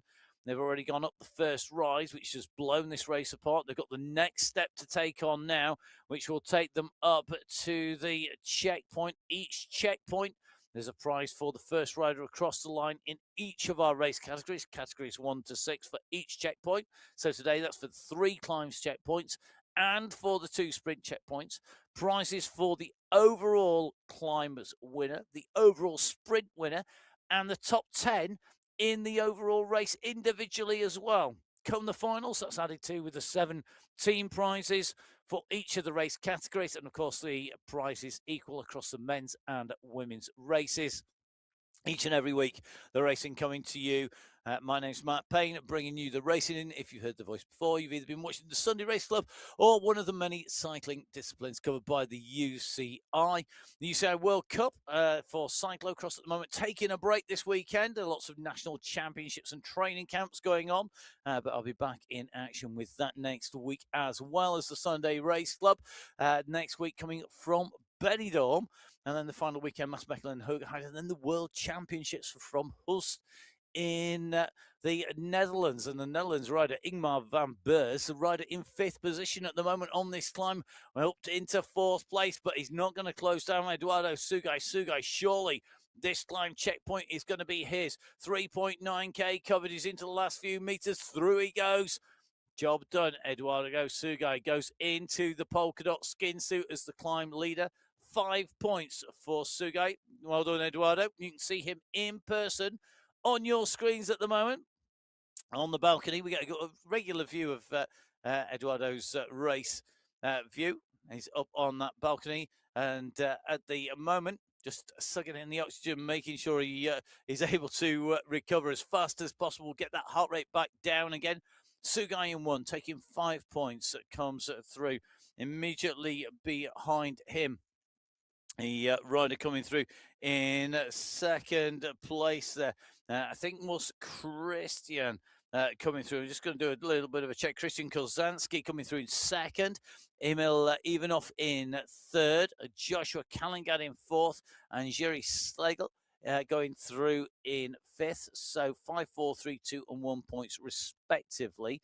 That leading group of riders coming through, it's a big group, just trying to scroll to where the first sizable gap out on the race route is. And it's going to come between rider 57 and 58th on the road. So that's between Ramo and McMurtry on the road. There's an 11-second gap between them, 57th and 58th place, respectively. So big group at the front of the racing in category 6 as Eduardo Sugai goes in through the Suzuka circuit, motor racing circuit. On the right hand side of your screen, category 5, the next riders left to lead are going to be the next riders to lead the pen. 9 teams in category 5, a big race field again. 76 riders taken to a race start, entered into this, and as you can see, a huge number of teams. 9 teams, 1 team of 5 in category 5. That's the MPCC team. Daniel Falaga, along with Christoph Lasno, Patrick Mortek, Przemysław Skowron, and Sebastian Duda. And they're up against a huge set of teams. So Cycling District with 2 teams in here. The Level Squad with the Avengers and Raiders, they've got 2 teams in. Lone Bikers in here with Ratio Racing, the BMC 5 squad, and the Dirt First squad in here. A real mix of riders. Last time out, it was Scaron who took the win on the endurance climb from Chubb, from Zimiel, from Lizeka, and Horn, on a course with a whole heap of climbing. They were out on the endurance climb, 2,078 meters of climbing for the riders last week. This week, it's 471. less than a quarter of the climbing. Actually, a fifth of the climb, less than a fifth of the climb. No, less than a quarter of the climbing. Do the maths, Matt. We'll see whether this course is going to suit the man who has a verb named after him. Luke Allport is go here on the Sunday Race Club. We're in with him as this bunch heads out. Absolutely key to stay in the pack. Do not get distance. Do not have to force your way through the draft on your own. Make sure that you keep on pushing your way out and away. Luke Allport is up and away in the group of riders. And already you can see top centre of the race screen, Luke with a full set of 3 chevrons on that draft, but they take the left-hand turn, and you can see it's coming from a slight crosswind. Luke Allport, though, has made his way almost to the front of the race, and in fact, it's going to go right to the front. So Luke Allport now, his numbers turn from green to black. It means he's in the wind here at the moment, and Allport is looking to Allport his way off the front. To Allport is to attack and to go clear of the race bunch in the early stage of the racing. To Allport, aka teleport your way clear of the group. At the moment, he's Allporting his week. He needs to find a little bit more strength in here. He's not got that big gap, but behind, under the pressure of the attack, the gap is opening up. We've already got riders distance from the lead group. We're not even 1 kilometre into the racing here on the MyWhoosh Sunday Race Club on our second group of riders away, Category 5, and we've got riders distance from the lead. Our leader, Luke Allport, opening the gap. Toro, Reinheimer, Reichert, along with Laszlo and Spiegel, right at the front of this chase group behind Allport. But Allport now sprints around that left-hand turn. So the riders away in Category 6 and in Category 5. Category 6 riders making their way up over the next rise at the moment. They're at the 6.3 kilometre mark. So from the top of the climb, the Kyoto climb, we dip down, we go through the Suzuka circuit, we then climb back up once again. We come over this rise and then it flattens out before we drop back down and go down in through the circuit once again. So a real tough route for our riders. The 6 kilometre mark, the 6.4k mark, the top of the plateau, and they've now got the plateau top to go along before they drop down.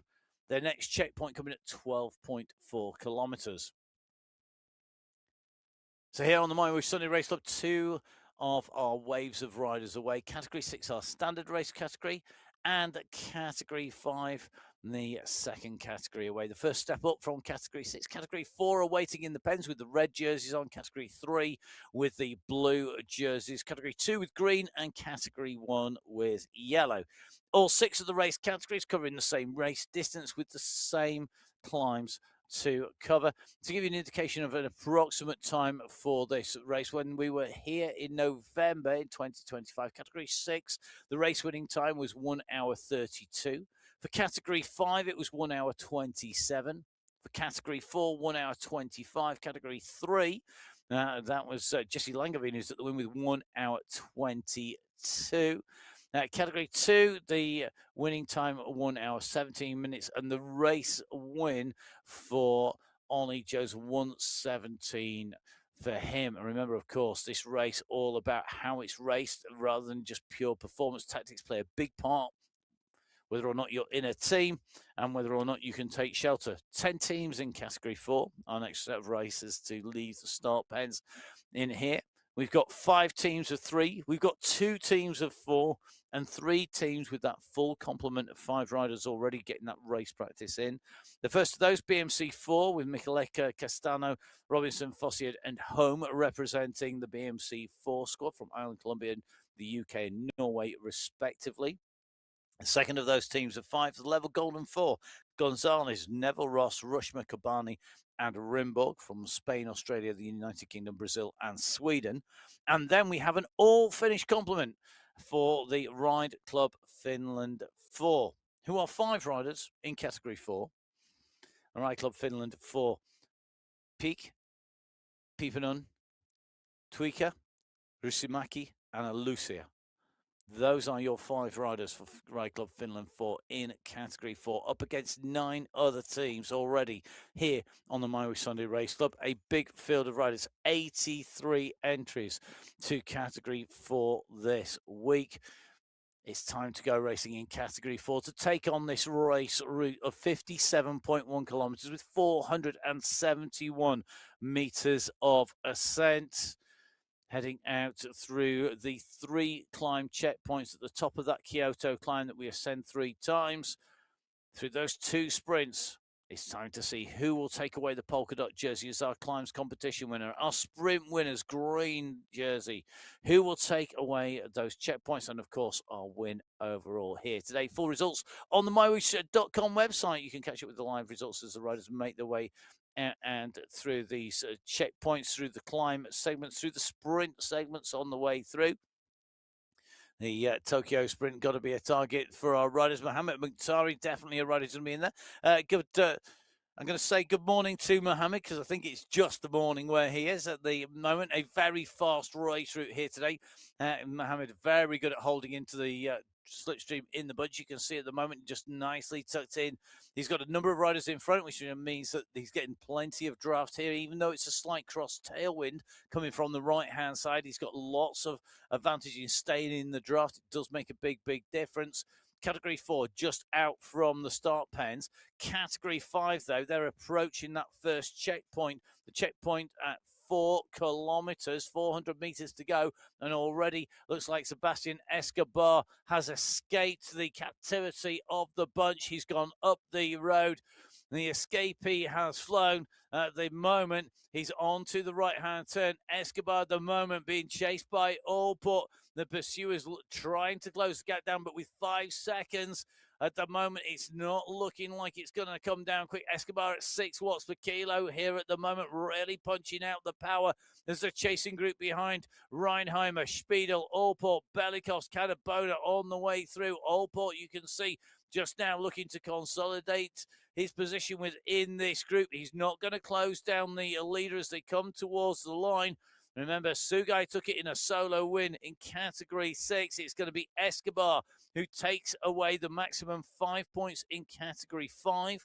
With Spiedel in second, Duda in third, Reinheimer in fourth, Cadabona in 5th position. The riders going through just a little bit quicker than the Category 6 riders, but not a huge amount. Sugai went through in 6:59 to that point, 6:51 for Category 5. So it only took them 8 seconds less to get to that same point, which says to me that Category 5 are actually taking it just that little bit more conservatively, maybe a little bit more tactically, despite that attack by Allport. The riders really not responding, whereas in Category 6, I think a lot of people at the front really building the pace on that group. So Category 6 well down the road. The first riders away. They are now at the nearly 11-kilometre marker. Category 5, the second set of riders away at 4.4k covered so far as they go through the checkpoint and head down into the motor racing circuit before the second climb, not categorized as part of this Kyoto circuit. The Category 4 riders at the moment still to come to the summit of the Kyoto climb as Category 3 ready themselves to go. We have a race field of 80 riders in Category 3 with those blue jerseys on. We've got 6 teams in here now. When we come to the finals, you have to have a team with a maximum of 5 riders. 3 riders times to count, so that's the minimum number to make it work. So bleu, blanc, rouge, the red, white, the blue, red, and white of France with Fel, Havre, and Boulanger have 3 riders. The team of Walbert team, Areski, Macrao, and Selig have 3 riders.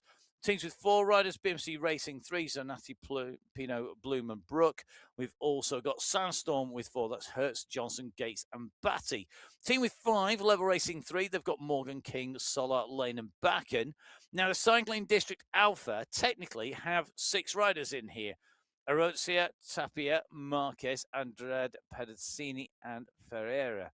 However, that will change, and do bear in mind that, of course, today it's for bragging rights only.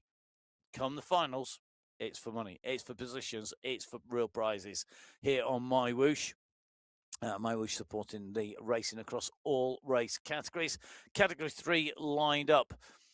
getting a good start critical here today, making sure that you are in position. Potentially 80 riders to lead this start together. Every single rider will want to be in position in that leading group. Nobody wants to have a gap open between them and the front of the race. As the cherry blossom is above the riders, it's time for it to get blown away by the riders in category 3 who lead the pens on qualifier race number 2 in the first month of 2026. The riders up and away, and this big group take the left-hand turn. Then around the right, chicane taking them on to this run down to the course proper. At the moment, being in the leading group, absolutely key. Che Howeiler doing a great job here. The German rider took nicely in to the group here. We're going to see if he can hold that group, not lose ground as he goes through. Shouldn't do. The riders, of course, in their categories based on their performances in the Power Passport and their racing across MyWhoosh, and that's being kept a check of as we set out. We're in with Christian Montoya. Montoya in here in category 3. Good to see you, Christian. Buenos dias to Christian, the Colombian rider, up and away. We'll see whether he can take away the win. Winning time, very similar between the two races that have been run on here on this course in Japan. In November, the winning time of 1 hour 22 minutes 48 seconds, and in the first time we raced on here, 1:23:27. So around about that 1 hour 23 minutes time is what we expect for category 3, but it is wind dependent now because we have that affecting the riders. You can see it affecting the riders here. Big sprint on at the front here of category 6 as they make their way through the next checkpoint here. This is our sprint checkpoint at 12.4 kilometers, and as they go through that sprint checkpoint, the checkpoint being taken by Ola Warren from Steven Tygart. Looks like Alfonso going through with the rest of the field chasing through.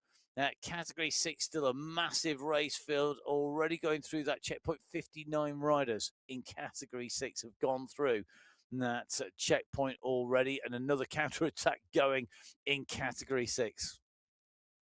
Now, category 3, out from those pens. They were our last riders to leave the pens. They're at 1.5 kilometers already. Just going to go up on to this riser that takes them up and through. Remember, the checkpoint here is at 4K. It's essentially a 2-stage climb. It's 2 steps to make your way up to the top of the climb.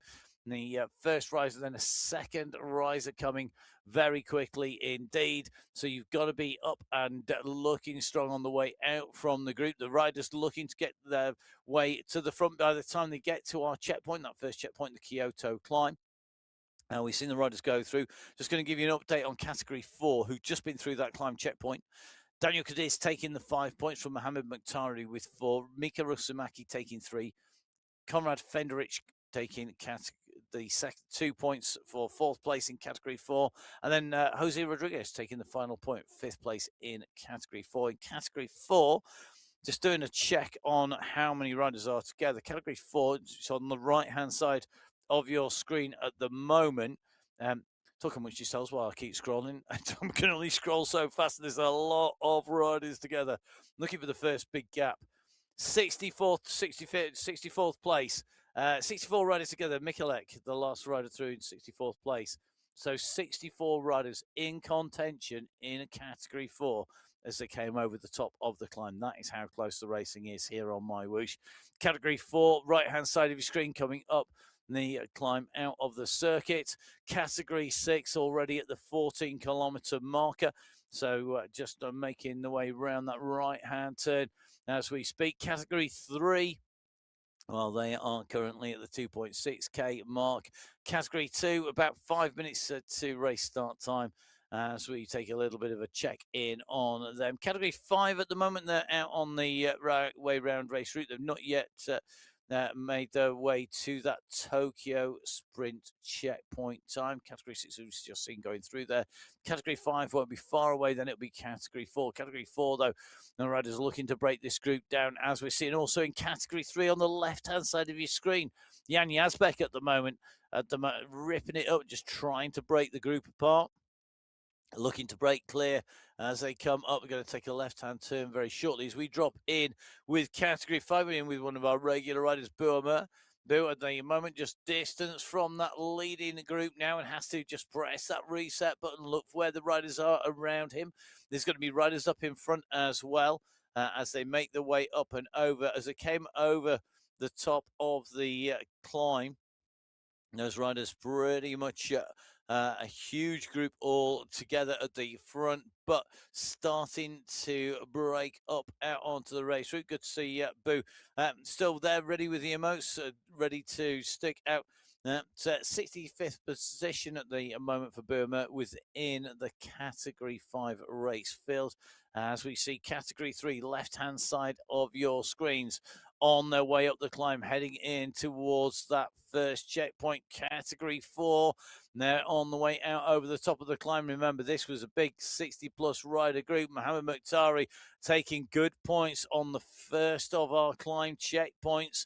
This is to get over the top, and you can see the effort on Mohamed Mukhtari's face here. He's made his way up over the top in the leading group. He now needs to hold position, get recovery, get that heart rate down, real control, breathing, really spin the effort out, try and get that heart rate dropped, ready for the next kick. You've got a bit of a drop down. Next big kick should be at the sprint at 12.4K. There's Category 3 make the way up to the checkpoint. At the moment, it's Nicolas Fournier, who took a win here in October in 2025, who's leading them through here.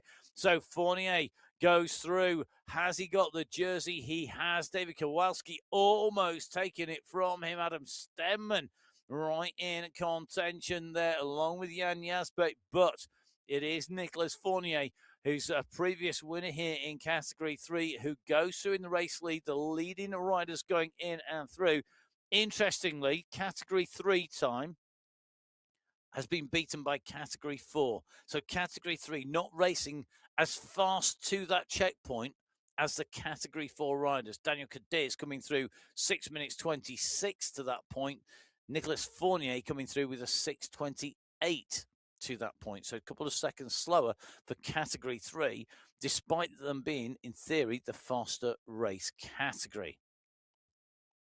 Now just jumping in with Sadlowski at the moment in Category 5. They've covered 10.5 kilometers, so they've gone over the top of the Kyoto climb, dropped down through the motor racing circuit, climbed out with the motor racing circuit, gone across the plateau at the top, and they've dropped down. They're now on the flat section. This is basically at sea level. Well, call it 10 meters below sea level. What's 10 meters between, friends?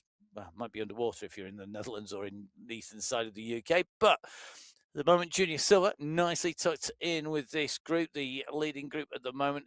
It has broken up. We've got about 15 riders in the lead group as they make their way around this sweeping right-hand turn. It's going to straighten out, but they've got a little way to go to that 12.4 kilometer marker in Category 5. So Category 6, 5, 4, and 3.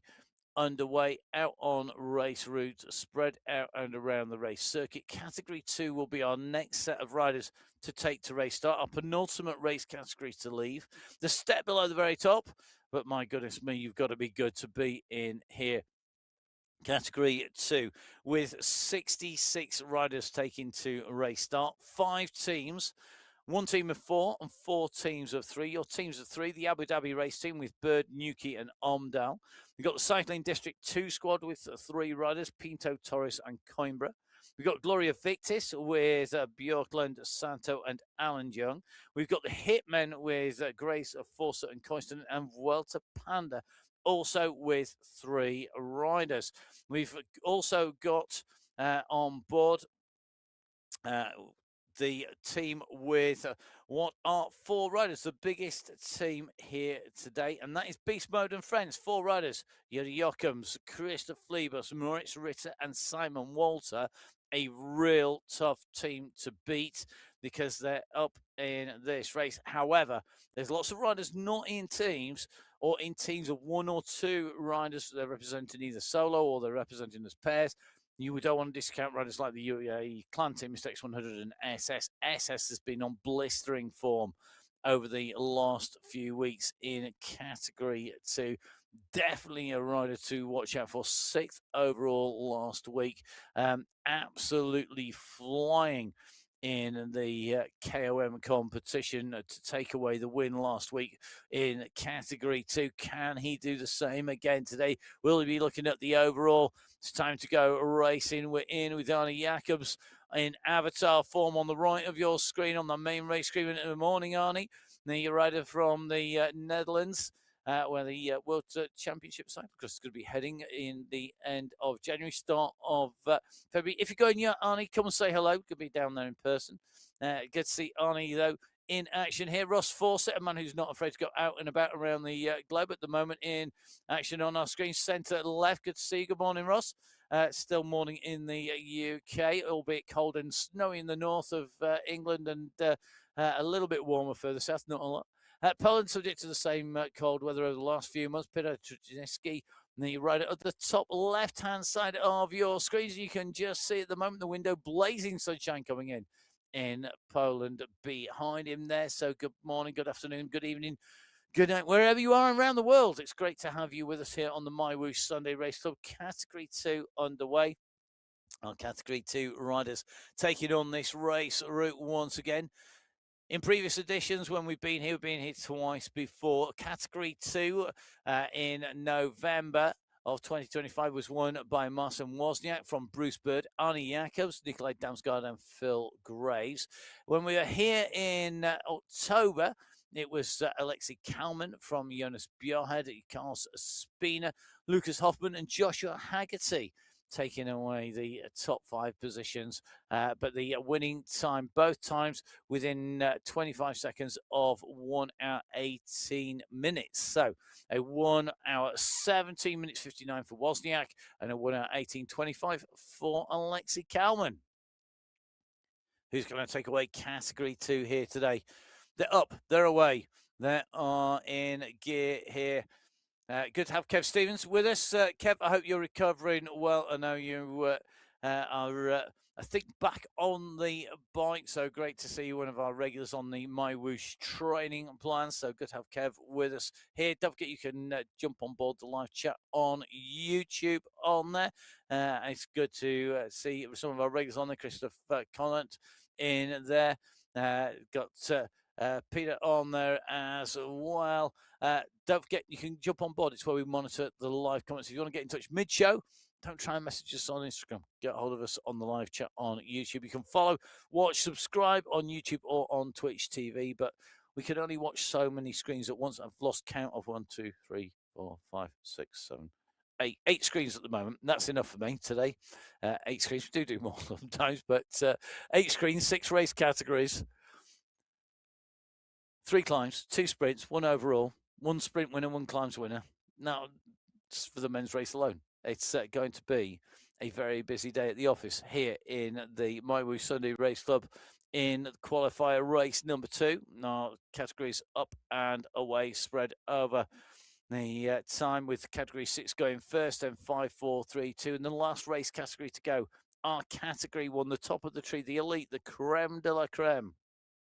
40 of our huge 474 race field come in the shape of Category 1 riders.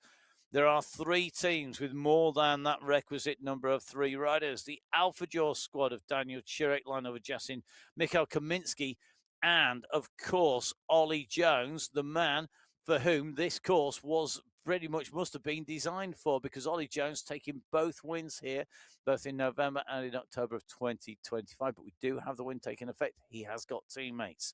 The Farm Walk squads are here. Hayden Pucker, Johan Noren, Josh Harris, and Zach Nair.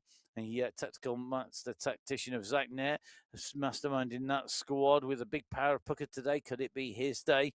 Team Scandi Racing, well, always the riders that you've got to take into account, the Danes, Norwegians, and the Belgian in here, although Belgium was played host to a number of Scandinavians invading. We'll see whether he's joined the Viking raiding party of Bjorn Andresen, Jakob Dane, and Niall Pedersen. Can Ruben Dont, the only Belgian on the squad, show that he's learned from them and really embraced the Team Scandi racing way of taking it to everybody? He's certainly a great contender for that. A number of riders moving up. Congratulations to those that have come up and through. Nathan Guerra joining the ranks up in the top of the sport. The world champion here, as we see Jason Osborne is lined up 7 seconds, 6, 5. We're on that countdown now as we run in to send away the final race category. Category 1 on qualifier race number 2 of January of 2026's go. 57.1 kilometers of distance, 471 meters of ascent, 3 climbs, 2 sprints, and that final overall up for grabs. Who's going to take it away in category 1? They're out of the pens. They're up and racing as category 2.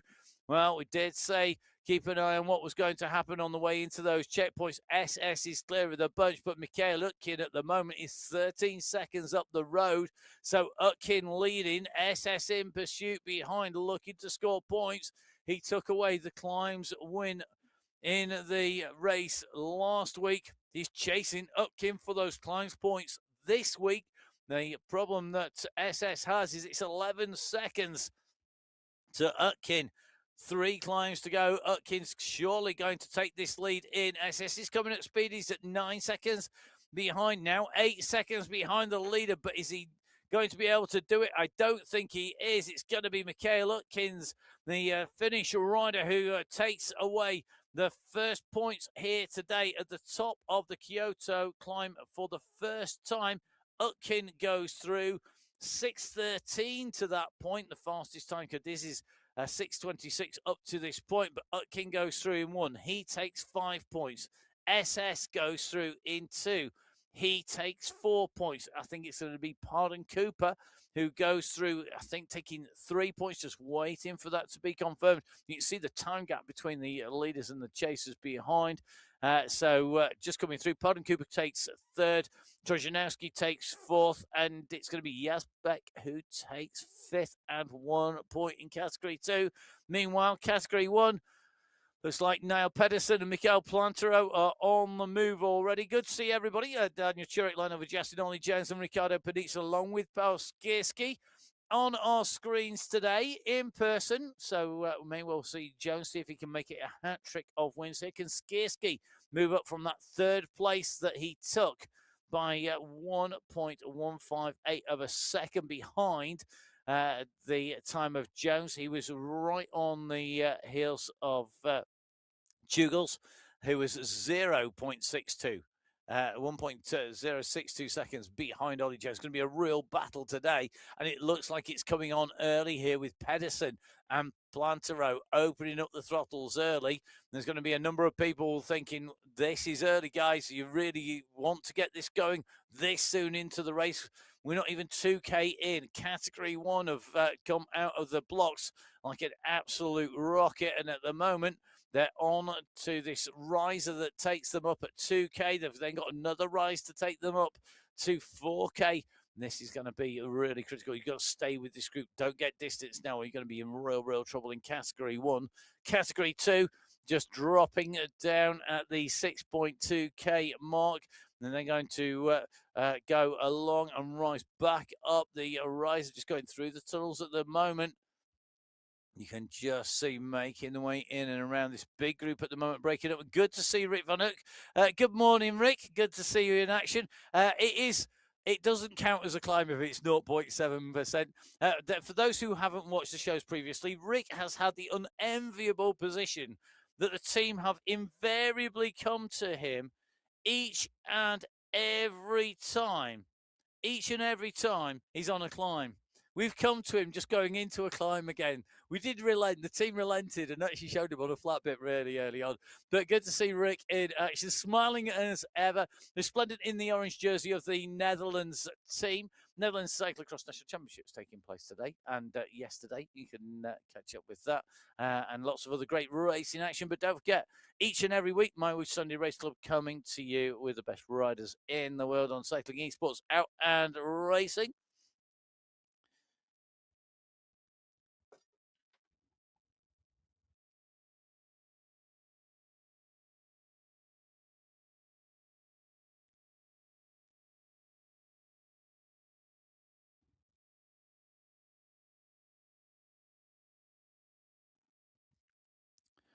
So Rick Van Erck at the moment, just out of the saddle here, on the move. Henry Nuts behind him, as is Yazbek. Interesting, this, he's got SS in front. Can Rick get across? Come on, Rick. Dig it, mate. This is where you've got that chance. You've got to be breaking across to the leaders. He's got a little bit of a gap to Yoda Yockums. He's putting some hurt on here. There's riders at the back that are going to be feeling this. Well, he's got his best sadistic smile in action at the moment, looking to do some damage here. Chasing SSSS, leading this out at the moment. You can see that group are not far behind, though. That gap, it is there, but it is tenuous at the moment as Category 1 has broken apart. Jason Osborne has gone on the offensive early. So Category 1, we've hit the climb. We know that we've got 57k in total. There's not much climbing today. Jason Osborne has gone, the world champion at the moment, with a 2-second gap from Christoph Kroll, from Ricardo Panizza, from Ruben Dont. At the moment, the world champion has decided today, I'm going early here today. He hasn't got a win on this race route in this format. And at the moment, Osborne back into gear, up and away, looking to lead this through the 4-kilometer marker. You can see that gap from this chasing group behind here. It might only be 4 seconds, but it's going to be tough stuff. Belgian rider Ruben Dont here, racing for Team Scandi Racing. Out of the saddle, Don, a real improver. We've seen him improve over the years on the MyWhoosh Sunday Race Club, making his way right up into Category 1, making his way in and through this climb here today, in with this leading group. The rider in that blue with the Belgian bands on, just making his way underneath, but he's behind Jason Osborne, who sets what is the second fastest time. So the Category 1 rider's riding slower into that climb, and that means that Osborne, despite attacking, has a slower time than Category 2. Mikhail Utkin with the fastest time, a 6:13. Category 2 were absolutely flying. Big attack. And then big shove. So Osborne from Utkin, from Fournier, Cadiz, Escobar, and Sergei, they are the winners in each of their respective categories, 1, 2, 3, 4, 5, and 6. And you can see that spread of times from 6 minutes 13 to cover the first 4 kilometers to the top of the climb to 6:59. But all of our riders sub 7 minutes to take away the win.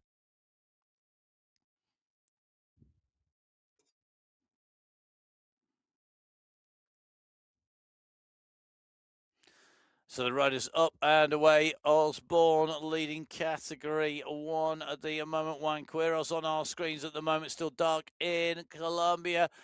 He is in gear at the moment, trying to chase down Damian Kisnowski. He's got riders behind him, though, and he's lapping riders as well. So remember, each of our riders, when they're out on race route, because this is a set of laps, essentially 3 laps plus some little deviations on the way round, to mix up the route a little bit. 3 times up the climb, and riders will get to overtake each other.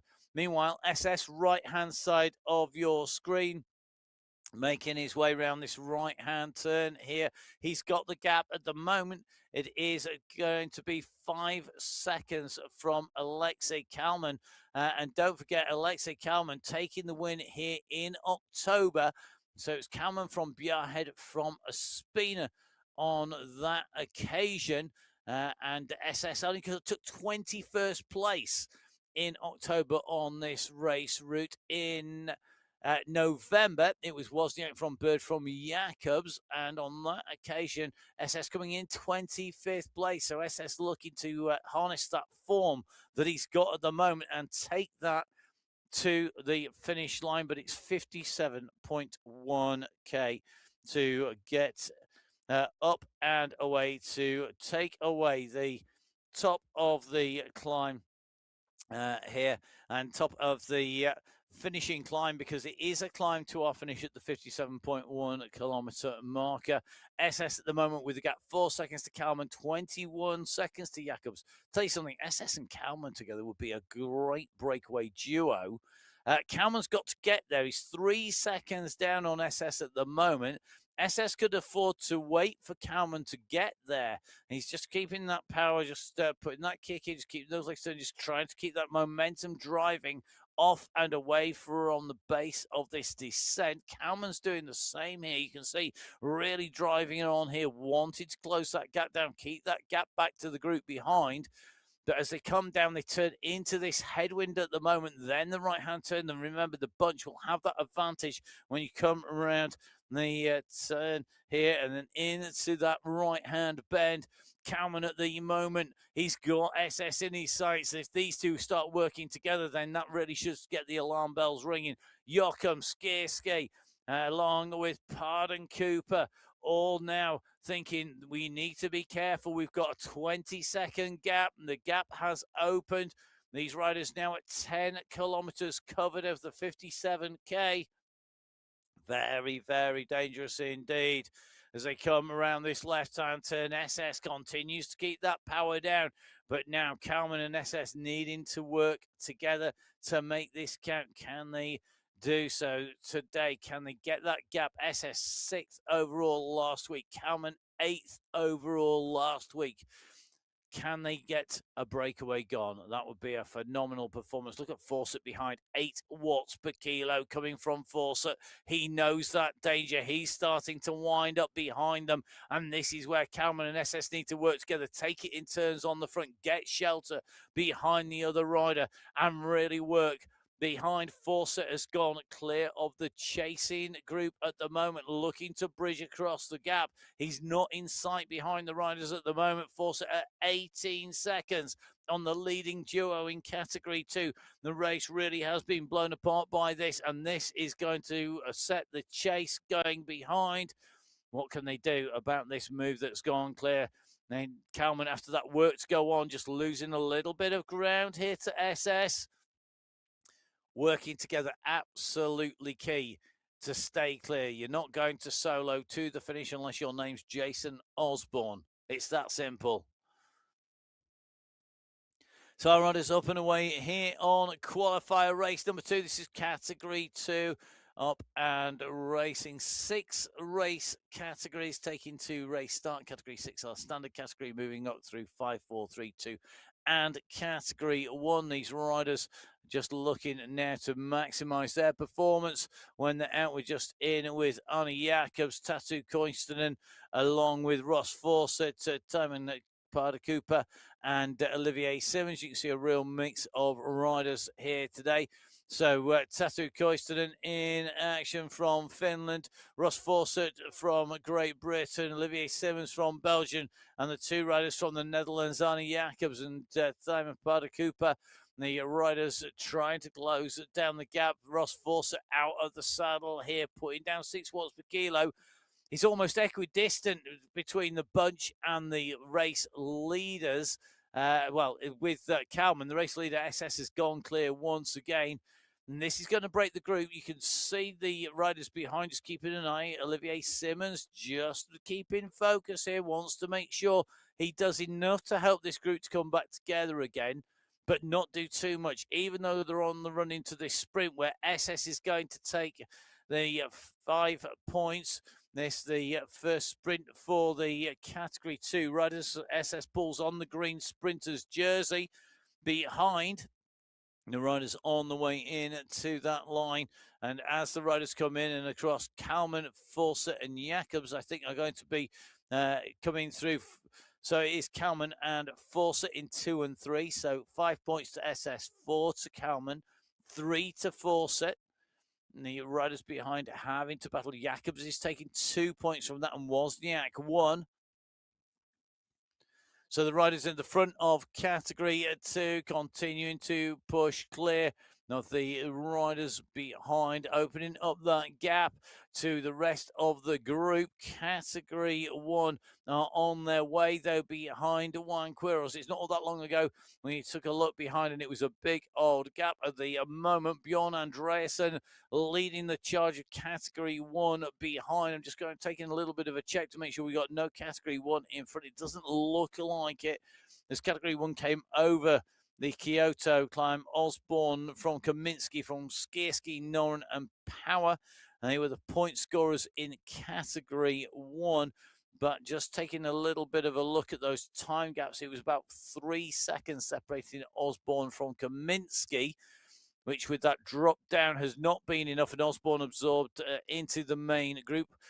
Bjorn Andreasen with the gap just goes over the top of Juan Quiros. Quiros, you can just see responding, just looking to get back on to the wheels, use the draft of the former world champion Bjorn Andreasen, who took that win with a gap. He went clear of the rest of the group when he took his world championship. He did it on a solo breakaway, Bjorn Andreasen, and if that's not a reason to close a gap down to him, I don't know what is. At the moment, 9 seconds from Bjorn Andreasen to Stefan van Els, the nearest chaser behind. So 6 race categories, all racing for prizes, points and positions, placings, as well as pride here on MyWhoosh, on the MyWhoosh Sunday Race Club. Don't forget, lots of great reasons to race, to ride on MyWhoosh. So do make sure that you jump on board. All of our riders verified in person. Every rider with a video sent to MyWhoosh of them being weighed and their height as well. A number of riders without the full name on screen, but MyWhoosh aware of all the riders' names and all the riders' personalities, but not everybody with a full name on screen for security reasons. It's that simple. So, Mr. X100, some people have historic names on here as well. So, there are some of our riders have been riding a long, long time. In the days before we even did anything like other than just ride around on MyWhoosh Sunday Race Club, and before that, the Friday Race Club, been going now for nearly 5 years, if I remember correctly, because we've been here. I've been putting words to the action. It'll be 4 years complete in at the end of March this year. I had to work that out then. Long time, nearly half a decade. Hopefully we'll be going for a lot longer as well, with lots more worlds here on MyWhoosh. So jump on board, get yourself out and race and ride on MyWhoosh. Download on iOS, on Android, or on Windows. You could be out racing in the men's or the women's race. You could be racing through the week at any time of the day. There's loads of great events on MyWhoosh. Remember, it is free to ride. There is no subscription. You don't have to pay each and every month. You don't have to pay a one-off fee. You can just jump on board. You can ride on a set of rollers with speed sensors. If you want to race a premium race series, well, you need to have some real verified equipment on there. And the equipment list available on mywhoosh.com, as well as all of the race rules, the esports cycling race rules. MyWhoosh, of course, at the forefront with the UCI in terms of setting the standards that are applied to the World Championships. And it's basically a very, very similar set of rules for the Sunday Race Club as it was for the World Championships. It really does mean that our riders are verified in person. Now, all of our riders across all of the race fields, all 704 riders today, are all being checked and verified. Big team behind the scenes doing that, checking that Bjorn Andreasen put down those watts to take him to the green sprinters jersey, taking the first sprint points. Andreasen coming through that sprint checkpoint. No longer Category 1 going slower than Category 2. It is Andreasen now leading through. You can see 384 watts the average to get to that Tokyo sprint checkpoint. The Category 1 leader goes through ahead of the rest of Category 1. SS leading through Category 2. Walt Clays at Category 3. Yakos Chikos going through in Category 4. Joel Warren leading through Category 5. And Ola Warren Category 6. And yes, they are related. His son and father in Category 5 and 6, respectively. So let's go across to Category 1 and 2 simultaneously. Category 2, the groups have come back together again. That attack by SS that has taken him into the sprinter's skin suit, all in green. has seen him being rejoined by the bunch at the moment at 16.7k. Category 1, the last riders to leave the pens at the moment. The leaders at 13.4k with Bjorn Andreasen. At the moment, just sprinting onto the wheels. I think Jason Osborne keeping the pressure on in that polka dot skin suit, the world champion. They are well ahead at the moment of the riders racing in Category 6. The moment in terms of pace, but not in distance. Category 6 at the moment, the furthest riders down our race route. They are currently continuing to push. About 2/3 race distance done for them. They're going in towards our third climb of the Kyoto climb. The third climb complete at 37.72k. That's a lot further on than Jason Osborne, the world champion. There's that world champion's jersey underneath the polka dot skin suit as Osborne keeps on pushing here at 6.4 watts per kilo. The next climb kicks off. It kicks off just a sub 20k into the race route.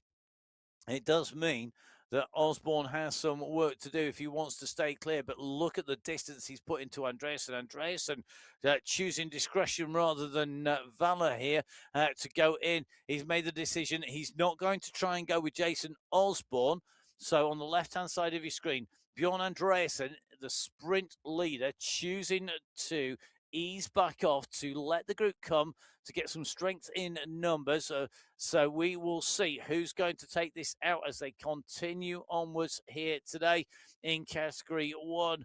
At the moment, that group chasing down Osborne, really putting the hammer down. Meanwhile, just seeing Category 3 go over the top of the climb. Walter Clays at the moment in Category 3 in the sprint jersey, chasing Wozniak on the bottom left-hand side of your screen. Bottom right-hand side is Category 6, and that's the riders at 34.5k as we drop in with Tatu Koistonen at the moment, just rehydrating. You can see the heart rate monitor across Tatu's chest there. All the riders have to have a connected heart rate monitor, and they submit the heart rate. They submit their power that's coming from the turbo trainer. That's their primary power. They have to have a secondary power source as well. And that secondary power source is then analyzed in comparison to the first and in comparison to the heart rate and their speed as well as distance covered. All of that data is checked and analysed on the way through for all of the riders. So at the moment, Tatu Koistonen nicely sitting in the bush. Good to see Tatu in there, just recovering, getting that heart rate down, 142 beats per minute. I think for me, that's like zone 6. Feels like it, certainly. As we see Pavel Skierski in Category 1 and Leonard Tugels at the moment on the move here. Tugels, remember, a rider who has been right up there on this course in our 2 previous editions, taking a 2nd place in November, taking a 3rd place in October.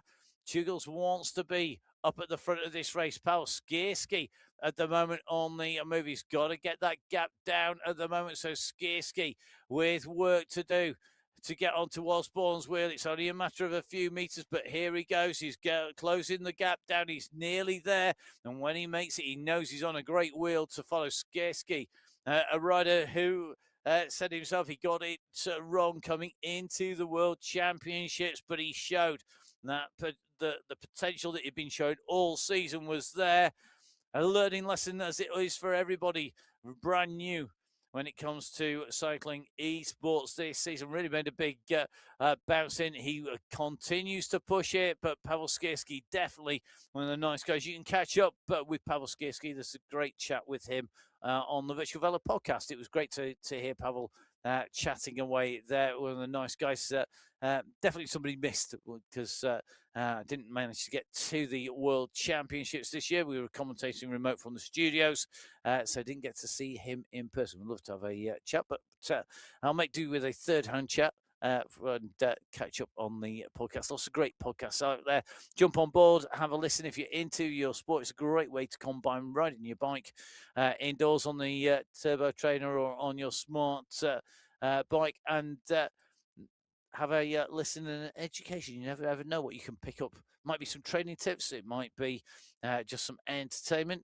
one man who definitely knows what to do. It is Wouter Claes here out of the saddle at the moment in Category 3, chasing Van der Zandt in front. Good to see you, Wouter. Yeah, tough day today at the office. It looks like everybody has gone from the gun. They've known the danger of this race route. It has absolutely split the riders asunder at the moment. Claes right in the mix here with a number of Category 4 riders. Parcel's chasing in behind, so he can't relax too much, but he's in good company with Cabani, Cadiz, Inglesi and Brabati. They're definitely a group of riders who could help him if they stay with him, which is going to be difficult for them going over the top of the climb, because Clay's in Category 3 with those riders from Category 4. Meanwhile, I'm going to jump back in to Category 2. All of the leading group back together as they come through the bamboo forest here today. If you've only ever seen bamboo in a pot in your back garden, or maybe in a planter somewhere, you've not seen the real big bamboos. They can grow ginormous, absolutely huge. This is not just the team from MyWhoosh imagining something above scale. Big bamboo thickets like this, incredible to see. At the moment, you can see Giselle Betty. Well, he's going to hope that he has the strength of those trees on his way to the finish. Another of our regular riders on our screens. Thank you to everybody who gives us a window in on their pain caves. Because see that the nice wheels just tucked in the background there, out of the way. So all 6 race categories spread out across race route. The furthest down the race route, Category 6 at 36.8k. They are making their way towards the last step of the climb. Category 6 at the moment, take that right-hand turn, and instantly we can see it's going to go upwards as they come around this right-hand bend. This is Category 6 run for the climb, the top of the Kyoto climb, for the 3rd time of asking.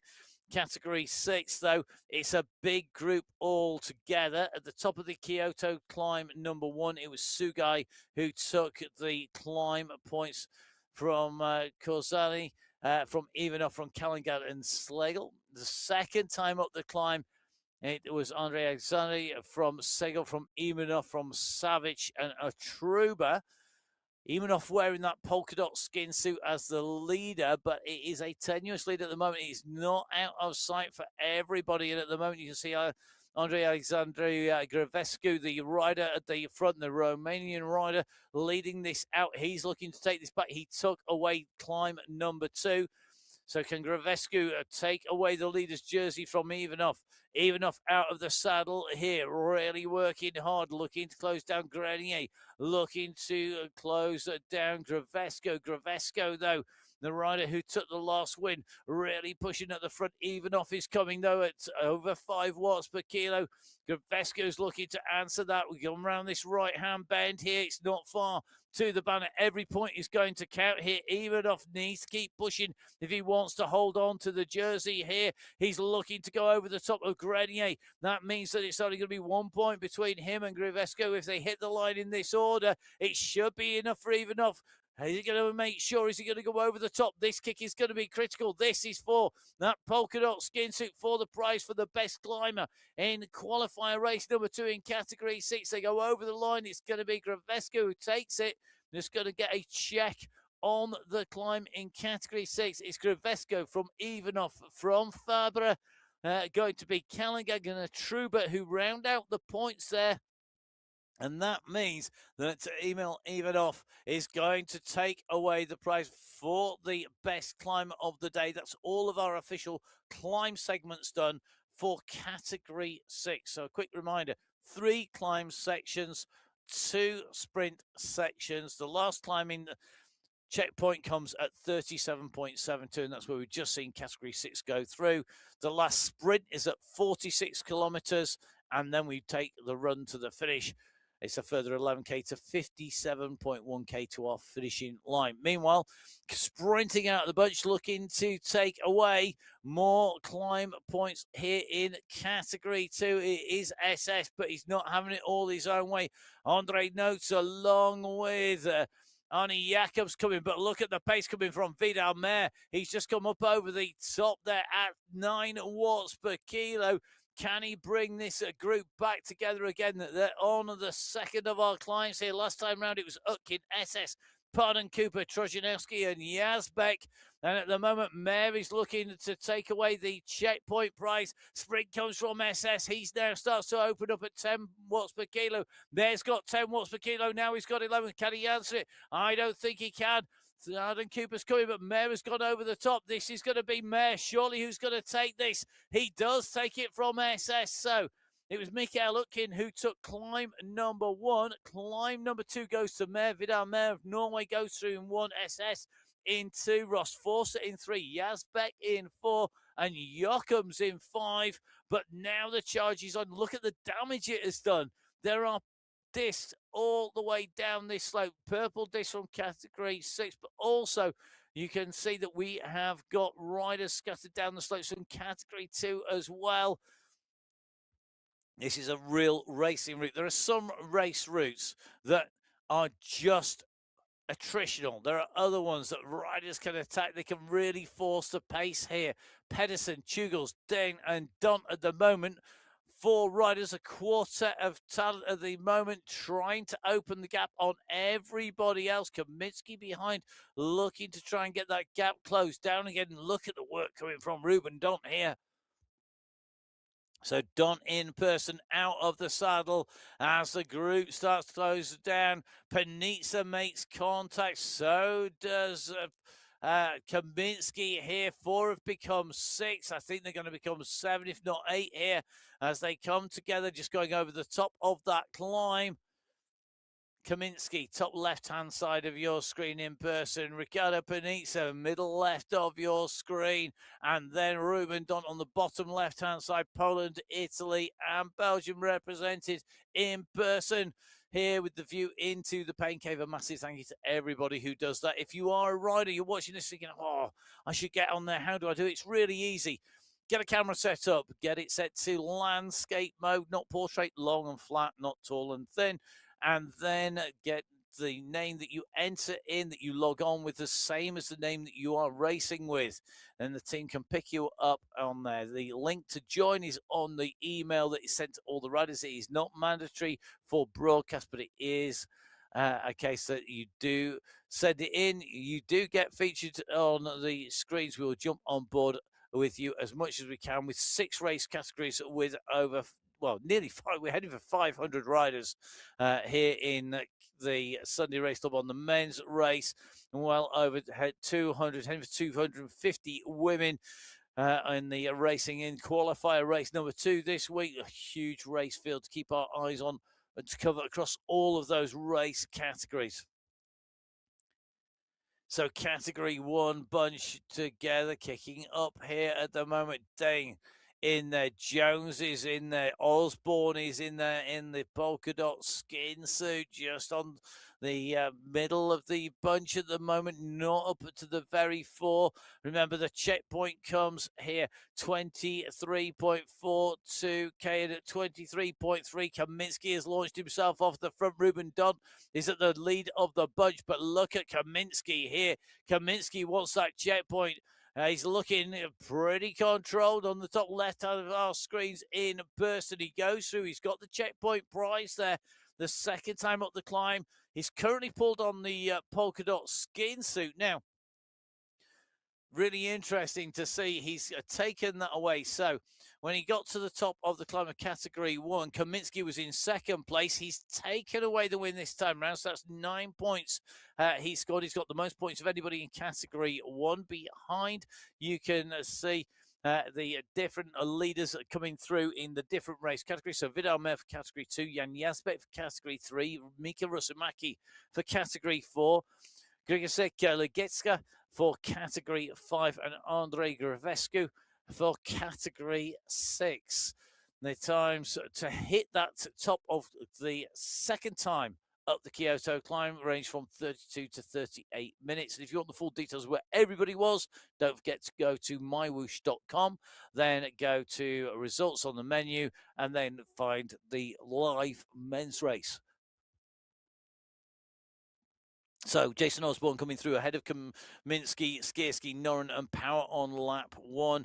This time around, it was Kaminsky from Skierski, from Pedersen, from Vujasin and Van Elst. So Skierski is going to be potentially the nearest challenger at the moment to Kaminsky, with Osborne going over the line that time around. I'm just looking for him in 18th position. So still in that leading group, 20 riders in the lead group. But at the moment, now Pedersen now on the move. So Pedersen out of the saddle, kicking down here at the moment on the front of category 1 in the yellow jersey. He's on the climb. Category 2, top right-hand side of your screen. Huge group of riders at the moment. So you can see them just coming through that 26.6k marker. Category 3 at 33.8k. Category 6, the leaders on the road. Savage, Ivanov, along with Schlegel and Warren. Truba, Gibson. That Category 6 race at the moment, the 41-kilometre marker. The climbing competition is done and dusted. Emil Ivanov, as we saw, taking away the climb for the third time up the Kyoto climb. Category 6 going through that climb first, being chased by everybody else out on the race route at the moment. Category 5 have gone through that same Kyoto climb for the third time. Krzysztof Laziska taking away top spot from Christian Spiedel in 2, Patrick Mortek in 3, Robert Edwards in 4, and Philippe Reinheimer in 5. At the top of that climb, there was still a huge amount of riders in contention in Category 5. In fact, it's a long way down. 31 riders in Category 5 in contention together. Category 6 also a big group of riders. Category 3 still big, but not quite up to the top of the climb. Category 3 and 4 on the way towards the top of Kyoto climb for the third time. So category 6 and 5 over the top of the climb. Category 4 and 3 on the climb. Category 2 racing into the base of the climb. They're currently just on that drop down that will take them in and round, but at the moment, not yet at the front point. Jesse Langevin in here. So Langevin with Jonas Bjarhead, Lucas Hoffman in here, Mr. X100, the rider that we are featuring at the moment, just holding the back of this group. Just wanted to make sure he's in the right place, just ahead of Ivan Nuki. Nuki just dangling off the back of the group at 1 second. Nuki with work to do to get himself back on. He does need to make the most of the group, but I think he's been gapped on the way through. So Ivan Nuki being distanced by Mr. X100 in the leading group on the right-hand side of your screen in Category 2. Jason Osborne hovering around the back of the group in Category 1 at the moment. Are we going to see him charge his way up through this race field, really winding this up? He's certainly making ground in that World Champions jersey. This is the reason for it. Now Pedersen on the front, again ripping this up. Pedersen, Vujasin, Dont, Noren, all rolling through here, looking good. They know that this is going to be a really key moment if they can break this group apart, but very, very hard to do. It's a tough nut to crack, that is for sure. As we see the back of that Category 2 bunch at the moment coming sweeping around the left-hand bend on this descent. We've just hit 80 kilometers an hour, so that's 53 miles an hour by my maths. On the descent down here, just dropping back down and in, but it is a crosswind here at the moment. It'll go to a cross tailwind as we go around this right-hand turn, so it gives those riders at the back of the group a bit of a chance to get back on again. If they've got not enough draft in there, but it does mean the whole group is going to pick up speed, but not for long. They take the 90-degree left-hand turn. Now this is going to be their run across towards Kyoto climb number 3. They've got to make their way to the start. That climb starting just under 35k in to race route, and that will take the riders up on to the top of the climb. So up and away the riders have gone. The riders at the moment just making the way out and around. Don't forget, you can jump on board, download the app on iOS, on Android, on Windows. Come and join Car Kane a rider who has participated in both of our MyWhoosh championships and has acquitted himself well in both of those, as well as a regular racer on the MyWhoosh Sunday Race Club. And Ken, definitely one of those riders that we know could be right in at the mix. He got a real mix of skills. Ken, this is his 134th participation in the Sunday Race Club. He's had 3 third places, 14 top 5s, plus those 3 would be 17 top 5s in total, 5 King of the Mountains jerseys, 2 sprint jerseys to date. Missing from his Palmares, taking the win. It's surely going to come for Khan, one of our regulars here on the MyWhoosh Championships, on the MyWhoosh Sunday Race Club. So 2 of our real regular riders, Mohammed Mukhtari on the right-hand side of your screen. The 2 riders here, both Turkish riders, just with that flag to the side there. Khan just taking on board some fluids. Mohammed Mukhtari, I hope that was water in the bottle there. It's never the thing you want to do is put on the something with the hydro tub or one of the energy drinks over your head. Definitely make it only water on the way in and through. So Mukhtari at the moment just looking to push on here as he makes his way up through, as we take a little bit of a check here in with Jason Osborne at the moment. Coming down in with this group, the world champions still being contained within the group. They're going to take this left-hand turn. Tugels is here. So is Skierski, Pedersen, Panizza, Andreasen. Andreasen win that green skin suit as sprint leader.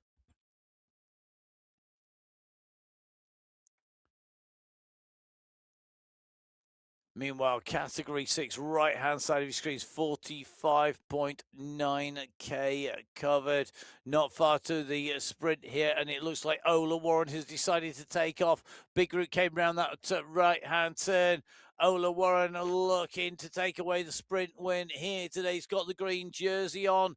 He's coming to the second of our sprint. So 2 out of 2 for Ola Warren, 10 out of 10 in terms of points. Job done for him. Category 6 have completed the climbs with even off taking the climb competition. Warren now completes the sprint competition with a perfect score. 2 wins from 2. Ola Warren in Category 6 now knows that there are 11 kilometers separating him from our finish line. 1 big descent, 1 climb back out. Again, it's a 2-step climb to the finish. Can Warren add overall victory? We'll have to find out. Category 6 at the moment looking like they're going to be the first of the riders to our race finish. Meanwhile, Category 1, the last riders to go out from the pen, working the way through race fields, out and round race circuit at the moment. And Category 1, we've got a rider on the move, and this is being answered very quickly by Jason Osborne here. That says to me that we've got a dangerous rider starting to accelerate on the front of the group on the left-hand side of your screens at the moment. And you can see Osborne very quickly not only counters the move, but attacks over the top. So a full-on counter-attack from Jason Osborne here. The world champion looking to open up those gaps to take the opportunity here. He's over the 30-kilometer marker at 30.8k. There's a little dip and rise coming up for him at the moment. Now Pedersen, the rider that he just overtook, is behind him. So is Cal Power. The rest of the group are going to react to that. They should, in theory, close down the world champion at the moment. But you can see attacked with that tailwind there. It gave him the maximum chance, but not happening at the moment. The world champion back in the fold in Category 1. In Category 2, a group a bit bigger there, as the riders maybe just a little bit more together here in terms of size, in terms of performance. Category 1 lined out here at the moment. The scramble is on 4 wheels. Nobody wanting to let the gap go. Nobody prepared to lose ground. Osborne sitting almost to the back of that group as we drop in now. Nikolai Savic on the front here from Emil Ivanov, the rider in second place at the moment here in Category 6. As they push their way up here, Category 6, a huge race field. taking to a race start. However, who will be able to take away the win here today? Who's going to take it? Will it be Savic from Serbia racing on the Level Racing 6A squad? Will it be Schlegel who's here? Will it be Warren who's had that sprint win? Evanoff who's got the climb competition? Maxime Fabre from France has got a phenomenal sprint on him. You definitely don't want to discount him either. And at 48k, 48.4k, they know that they have got 9k or so to go to get to that finish. Too much work done now. Just going to see you in debt. Just going to see that red line come too soon. Do too little. The group will basically all be rested, and it'll come down to everybody being fresh. So you've got to keep this ticking along as well. Look for any opportunities. There is a climb part way through the dipper at the bottom, but they've been through there twice already. They know that really well. They know how much effort it takes there. As we see Hava Gednes on the left-hand side of our screen in Category 1 now, looking to wind this up, currently kicking down. We just saw over 400 watts come from Gednes. What can the Category 1 rider do to try and break this group up? Pedersen is right with him, so is Power. But it's Havagednes on the front of the race in Category 1 on the left-hand side. This big group of riders together on the right-hand side of your screen.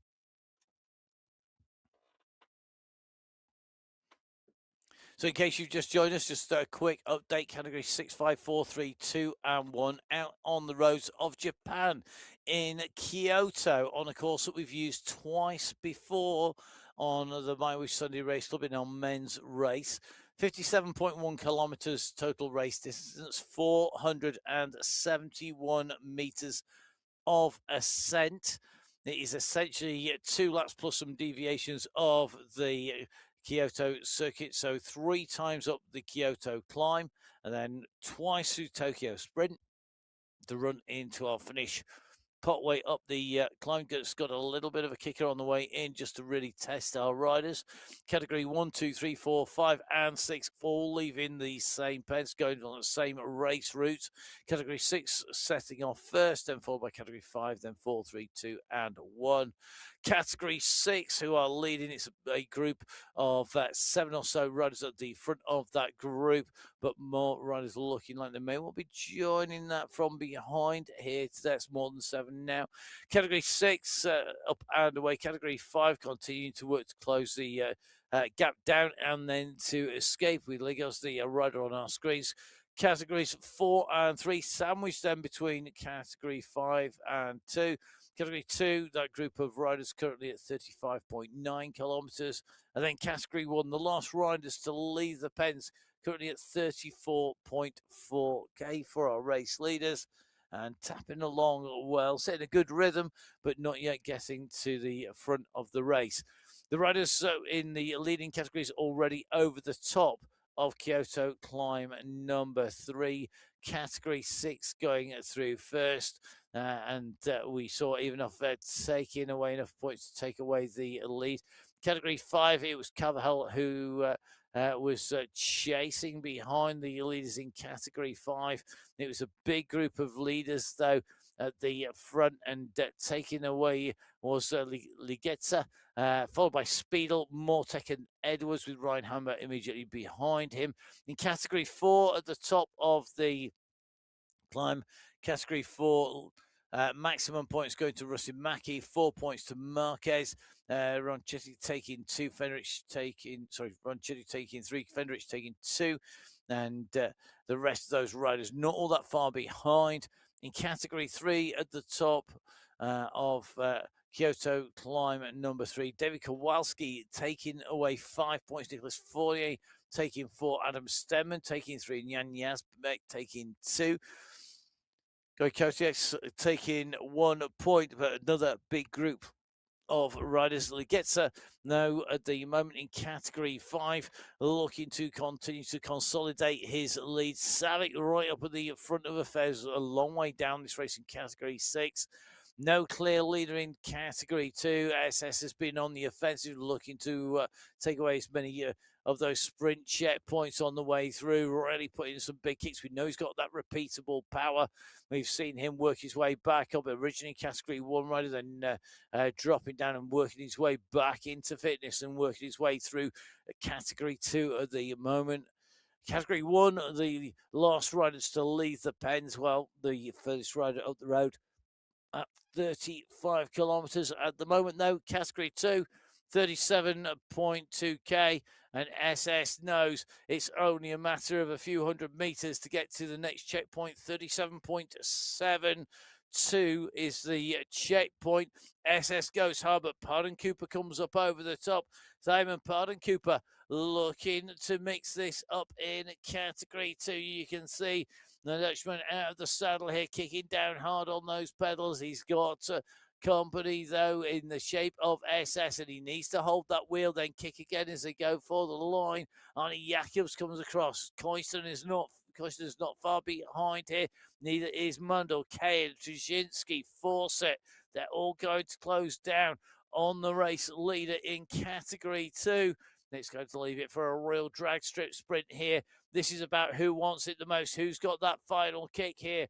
Who needs this? Who wants those points? Jacobs, Pardon Cooper, and Co. all working their way into the line. You can just see Pardon Cooper there, very aware of the energy that was going to be required. So over the top of climb number 3 of the Kyoto climb, our riders make their way up and over. And on the top of that climb, Category 2 go over the top of the climb. So it's going to be Jacobs from SS from Miller, from Pardon Cooper, from Fawcett in Category 2 at the top of Kyoto climb number 3. A real battle there. Category 1, they're on their way, but Say Safazedi at the moment leading the charge down here.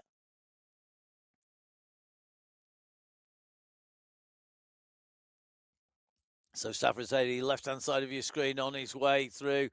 As he makes his way down and past the riders in the other categories. Category 2 still a good-sized bunch making the way in through top of the Kyoto climb. Just looking for the first big gap between our riders, the first sizable gap on the way through. 42 riders basically in contention. A couple of those 42 just struggling to stay with the pace over the top of the climb, but most definitely the case that is a big group who are going to be contesting that race finish. As Say Safrazedi continues to push on here, 9 seconds back to Riccardo Panizza. Panizza, the nearest rider in Category 1 at 8 seconds. Stefan Van Elst at 9 seconds. But Say Safrazedi at the moment looking to come up to that same climb checkpoint at 37.72k into what is a 57.1 kilometer race. And this is a real big push coming here from Say Safrazedi, looking to open up the gap at the moment, looking to continue to push here. He doesn't want closing down. He wants to make sure that he maximizes his chances up here on the front. He's going to go underneath the banner here. He's going to have the gap, I think, as he comes underneath climb number 3. Hits line 50, just under 52 minutes of racing done for Said Safrazedi. You can see on your screen, Said Safrazedi, a 51-minute, 57.316 seconds. He comes through ahead of Yodi Jokums, David Kowalski, Mika Rusimaki, Gregosek Leiseka, along with Andre Alexandru Gravescu. All those riders leading through their respective race fields. So all our riders are making the way in. 6 different nations represented on the way through as they go in through that run to the line. It looks like it's going to be Mikhail Kaminsky who's going to hold on to the jersey. It was Safrazedi from Kaminsky, from Vujasin, Van Elsten, Panizza, who took away the 5, 4, 3, 2, and 1 points. And at the end of that, it means that Mikhail Kaminsky has the polka dot skin suit as the winner of the climbs competition. He just needs now to get it to that finishing line at the 57-kilometer mark. Well, 57 kilometres, the total race distance at the moment. The leaders in category 6, the closest to that, just traveling the way down through the middle of the trees here. The bamboo plantation either side of the road. And you can see, despite that 2% gradient, we're still traveling at nearly 40 kilometres an hour as these riders come down the straight here, or go up the straight, should I say. It's a long curving turn now coming in. As it comes around the right-hand turn, Savick, Siegel, along with Ivanoff, Truba, Warren, Fabra, all in the mix. Ivanoff just stretches his legs out. If this comes to a sprint, it's going to be very interesting indeed to see how this is played out. They've still got distance to go, but 57.1k is our race finish. 55 kilometres covered for the furthest riders up race route here on the MyWhoosh Sunday Race Club for January. It's qualifier race number 2. My name is Matt Payne, putting words to the action here, and this really is all about how these riders can perform on the day. Sunday is the day. Sunday Race Club is the race. Categories 1 to 6 absolutely nailing it here today on the course here in Japan. The riders making their way out and round the circuit here in Kyoto. 3 climbs of the Kyoto climb, the old capital of Japan. As we see category 6, this is a big group. There's some good sprinters in here, but remember, we are going to come out of the dip. We're going to start rising up, and it climbs up to our finish line. There is a kicker at 54k to that 55k marker that these riders have covered. They're now at 55.8. They've got to get themselves to 57.1, but the final section is uphill. Category 6 should be the first to get there, followed by Category 5 as Category 4, 3, 2, and number 1 make their way around the world here in Japan on MyWhoosh, on the MyWhoosh Sunday Race Club.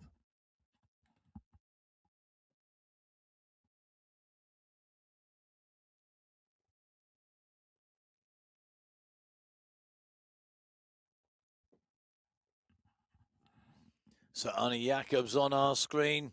What can Jacobs do here today? In Category 2, his best place on this course so far, a 3rd place on the 23rd of November. Jacobs definitely a rider to watch when we come into the finish. Good rider when we're racing on the Belgium courses.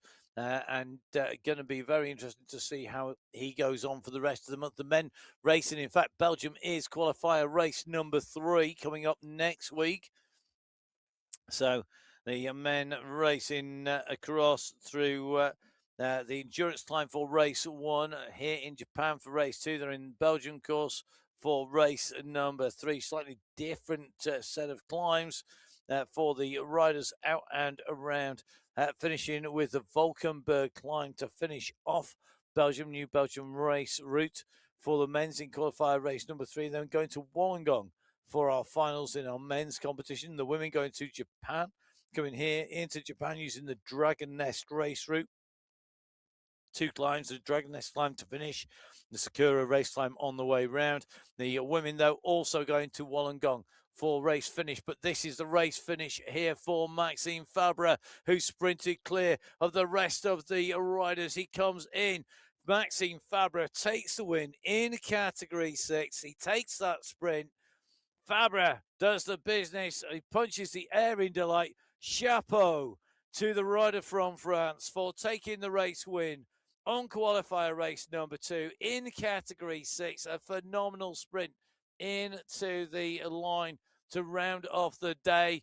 Congratulations, sir. I hope you enjoy that. Maxime Fabre takes the win from Stefan Tiger in 2nd, Louis Castro in 3rd, Marcin Krywinowski goes through in 4th. Emil Ivanov, the climbs winner, comes through in 5th. Pedro Truba in 6th. Ola Warren, the sprint winner, in 7th. Nicholas Savick in 8th. Rennie Olsen in 9th. And Jonathan Grenier rounding out the top 10. So, first race category in, over the line. Full results on the MyWhoosh Sunday Race Club pages of the MyWhoosh info pages, or of course on mywhoosh.com. A category 6 riders are first in. Meanwhile, category 1 looks like Jason Osborne's decided enough is enough. It's time to go. He's certainly started to wind up and open up that gap as we drop in with category 5. They're on their way up this first part of the run into the finish. This time will take them up to the 55-kilometer marker just about. And at that point, they've got a flat run, and then that'll kick up to the finish. Who's going to take this out? Ebersford still in the mix. It's Robert Edwards who's leading at the moment. Scowron is in there. What can he do here today in category 5? A previous winner on this course back in November. He took top spot from Cridland into Seno in 3, Legfer in 4, and kind of Boder in 5. We're in with Ebersford at the moment. Well, he's going to have to be focused if he wants to repeat that win this time around. No pressure, Eben. Loads of pressure on this. That's what we like to see. We do like it when you get to see put in a very smart race to take that win. He got his timing right. You should know what it's going to take in category 5. Category 4, 3, 2, and 1 still to make their way in through over the finishing line here on MyWhoosh in Japan, in Kyoto.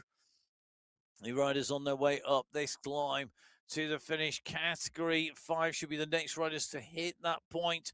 They're currently at the 54.7k mark. Category 4 just behind, then 3, then 2. Category 2 at the moment, 44k covered. Ross Fawcett at the head of this leading pack of riders. Category 1, Jason Osborne clear of the rest of the race field in Category 1 by some 12 seconds. Osborne's chosen his moment. He's gone clear. He's got the gap. You can just see taking a little bit of a breather on the course. On the left-hand side of your screen, resplendent in those rainbow bands. His 3rd World Championship win, this time in Abu Dhabi. His 2nd in a row. Absolutely phenomenal riding by Jason Osborne to take that in that live in-person final in Abu Dhabi. Not all that long ago, back in November of 2025. As these riders come around the turn, they're aiming for this 46.1k. The sprint banner, they've got some way to go. They've got about 700 meters to get to the banner as they come around this turn at 46.12. That's where they're aiming for in category 2 to take away the final sprint points. They're absolutely laying this down early in category 2. Making the way up around the right-hand bend. Ross Fawcett in the green of category 2 there with the elite. Graves is right on his heels. So is Vidal Mayer. It's for those final sprint points in that sprint competition. Fawcett leading this out. Graves is on his wheel. I'm not sure if Graves hasn't given up. Vidal Mayer, I think, has been distanced as well. Ross Fawcett is continuing to push it. Mayer is the nearest challenger in category 2 for that sprint.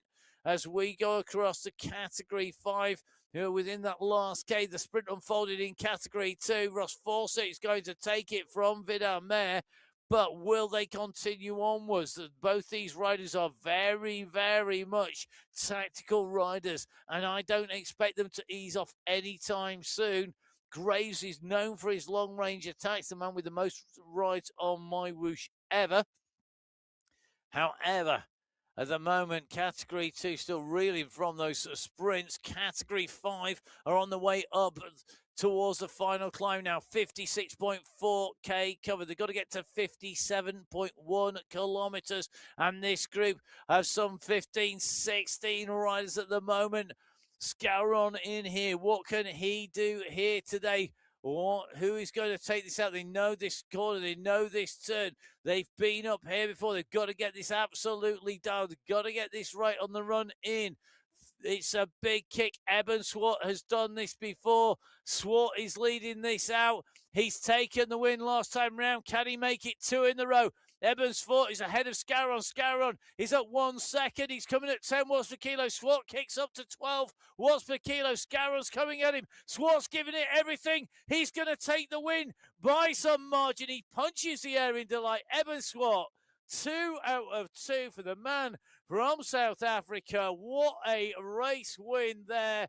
But we put the pressure on him. We said he needed to do it twice in a row on camera for us, and he didn't disappoint.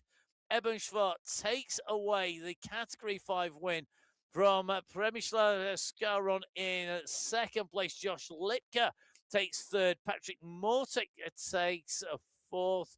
It's going to be Alexa Belikos taking away fifth place.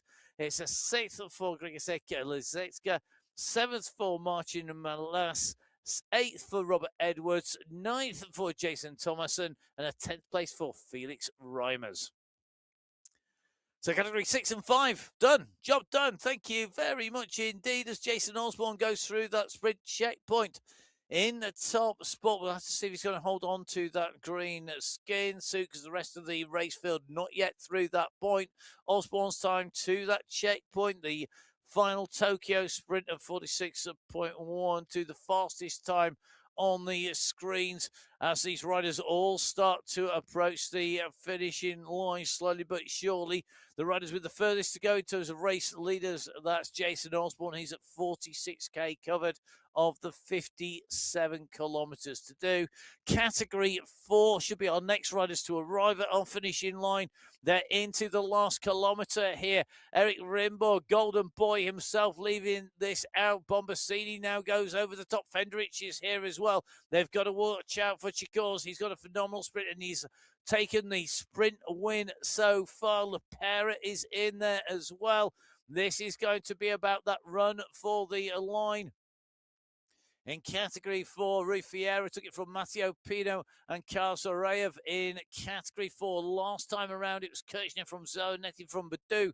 On the first time we came here in Category 4, can anybody repeat their top spot this time around?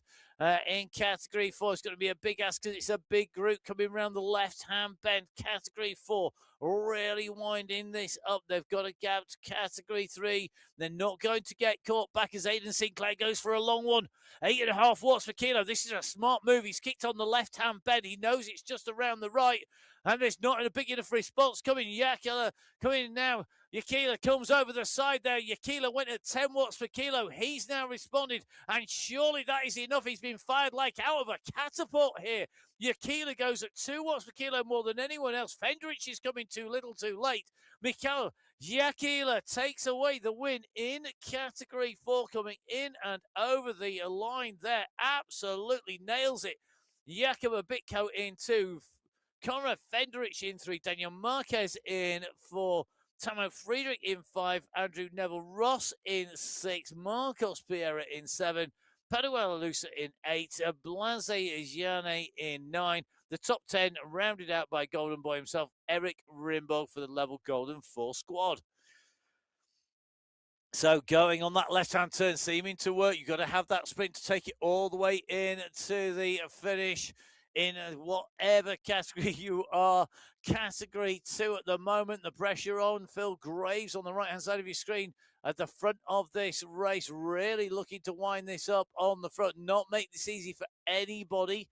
In Category 1, Jason Osborne with a 4-second gap to Leonard Chugels. Remember, Chugels has taken 2 podium positions here before in Category 1.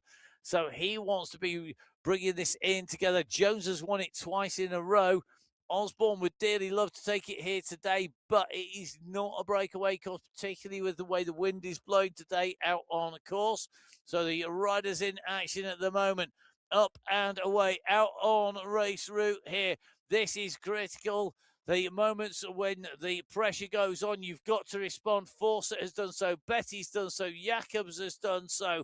The group coming back together again at the very front of the race, but there are riders being left behind. The attrition is taking its toll on Category 2. The group is being thinned out by the pressure being put on the front of the race as we drop in with Category 3 on the way in. It was Langevin from Yulin from Fournier last time around. Fournier from Dummer and Ellis the time before. This time around, Stemman is out of the saddle here, kicking on down, but here comes Nicolas Fournier. He's not been off the podium. He's going to surely make it 2 out of 2. Here, he makes it. It's Fournier who takes it. So Fournier took the first win. He took 3rd place last time. He takes the win this time around in Category 3. What a ride. Nicholas Fournier in 1. Ole Solar in 2 in level 3. Sebastian Havo in 3. Timothy Brook in 4. Thibaut Boulanger in 5. Mark Gates in 6. Julian Hertz in 7. Adam Stemman in 8. Zach Patterson in 9. And the top 10 rounded out by Radoslaw Buchanowski. The full results, of course, on MyWhoosh.com. So category 6, 5, 4, and 3 now in and through. That leaves us category 2 and category 1. Last time around in category 2, Marsan Wozniak from Bruce Bird from Arnie Jacobs. On our first time of asking, it was Kalman from Bjarhead and Ospina. Who will it be here today? Ospina holding the front of this group. So is Jacobs. They don't want to get caught out by a gap here. Pinto in here. Yulin in here. Remember, Yulin moving up from category 3 to category 2. But Yulin, a rider who has been on the podium on this course as well. Meanwhile, back in with category 1. Category 1 riders at the lead in the group at the moment. Around the left-hand turn, coming to that right-hand turn here. This group at the moment, nobody seems to want to let this settle. There's always somebody prepared to just kick on here. Osborne at the moment with the gap up the road behind. They need to keep the pressure on here. There's still podium positions at stake. There's still big prizes at stake. Remember, the further up through the groups you go, from category 6 to 5, the prizes increase. From 5 to 4, the prizes increase. From 4 to 3, the prizes get even bigger still. From 3 to 2, they get bigger still again. And category 1 have the biggest prize fund of all because they're our fastest riders. All of the prize funds available for you to check out on the MyWhoosh.com website. Go to events and then go down through the events to the Sunday Race Club main page. Don't just click on the one for the next qualifier, which will be qualifier 3. Go past that and you'll find there's one that covers all of the Sunday Race Club. And that gives you the full access to the full prize list, the full rules, the regulations, the qualification, how you basically make sure that you are in with the right equipment, that you've done the passport, all the details you want. You can geek out on them. If after that you've got any questions, then don't forget you can always get in touch with MyWhoosh. Super responsive on the MyWhoosh Facebook page. That is always got somebody wanting it. The people checking it out all the time. I've got to say, so impressed by that. If only more businesses did that, there'd be far less frustration from my point of view, talking to whoever the place is to get hold of Berries Wheels or whatever. It is absolutely critical. Make sure you jump on board. Get riding. You don't have to pay for a subscription. It's free. No fuss, no fee, just race or ride on there. Whatever you do, whether you want to go training, riding, racing, chasing zombies, treasure hunting for one of the big treasure hunt prizes. And remember, the first treasure hunt prize has gone. 100 people sharing the first treasure hunt prize. 100 people found that in the Bhutan world in January. Each and every month there's going to be a treasure hunt for you to take part in. You can find the rules for that on the MyWhoosh website as well. Don't forget, every week the MyWhoosh Sunday Race Club, the premium racing series on MyWhoosh, with over 700 riders this week taking to race start. Every one of them verified, not the top 3, the top 5, not just the elite. Everybody verified, checked, and assessed for their performances to take out non-real people, avatars, people who have decided that they want to make their wheels go around with the wrong thing. It's very simple. They're taken out of the racing. They don't make it in. The checks are phenomenal behind the scenes. It's a big team doing that. It's not just one person doing it part-time.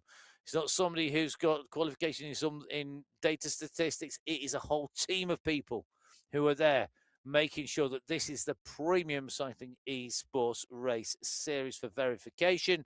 It's certainly the premium in terms of prize money. All of that being put in by MyWhoosh. You're not subsidizing it with a subscription. You're not paying money to shareholders of a corporation or some finance company. Jump on board, get racing, get riding. MyWhoosh is taking cycling out to the masses, taking it out to people, really developing over the years. The cycling esports partner for the UCI for 2024, 25 and 26. I can't wait to see the in-person World Championships It will be taking place later in the year. I'm presuming they're going to be in person. Nobody's actually told me that, but I cannot imagine they won't be there.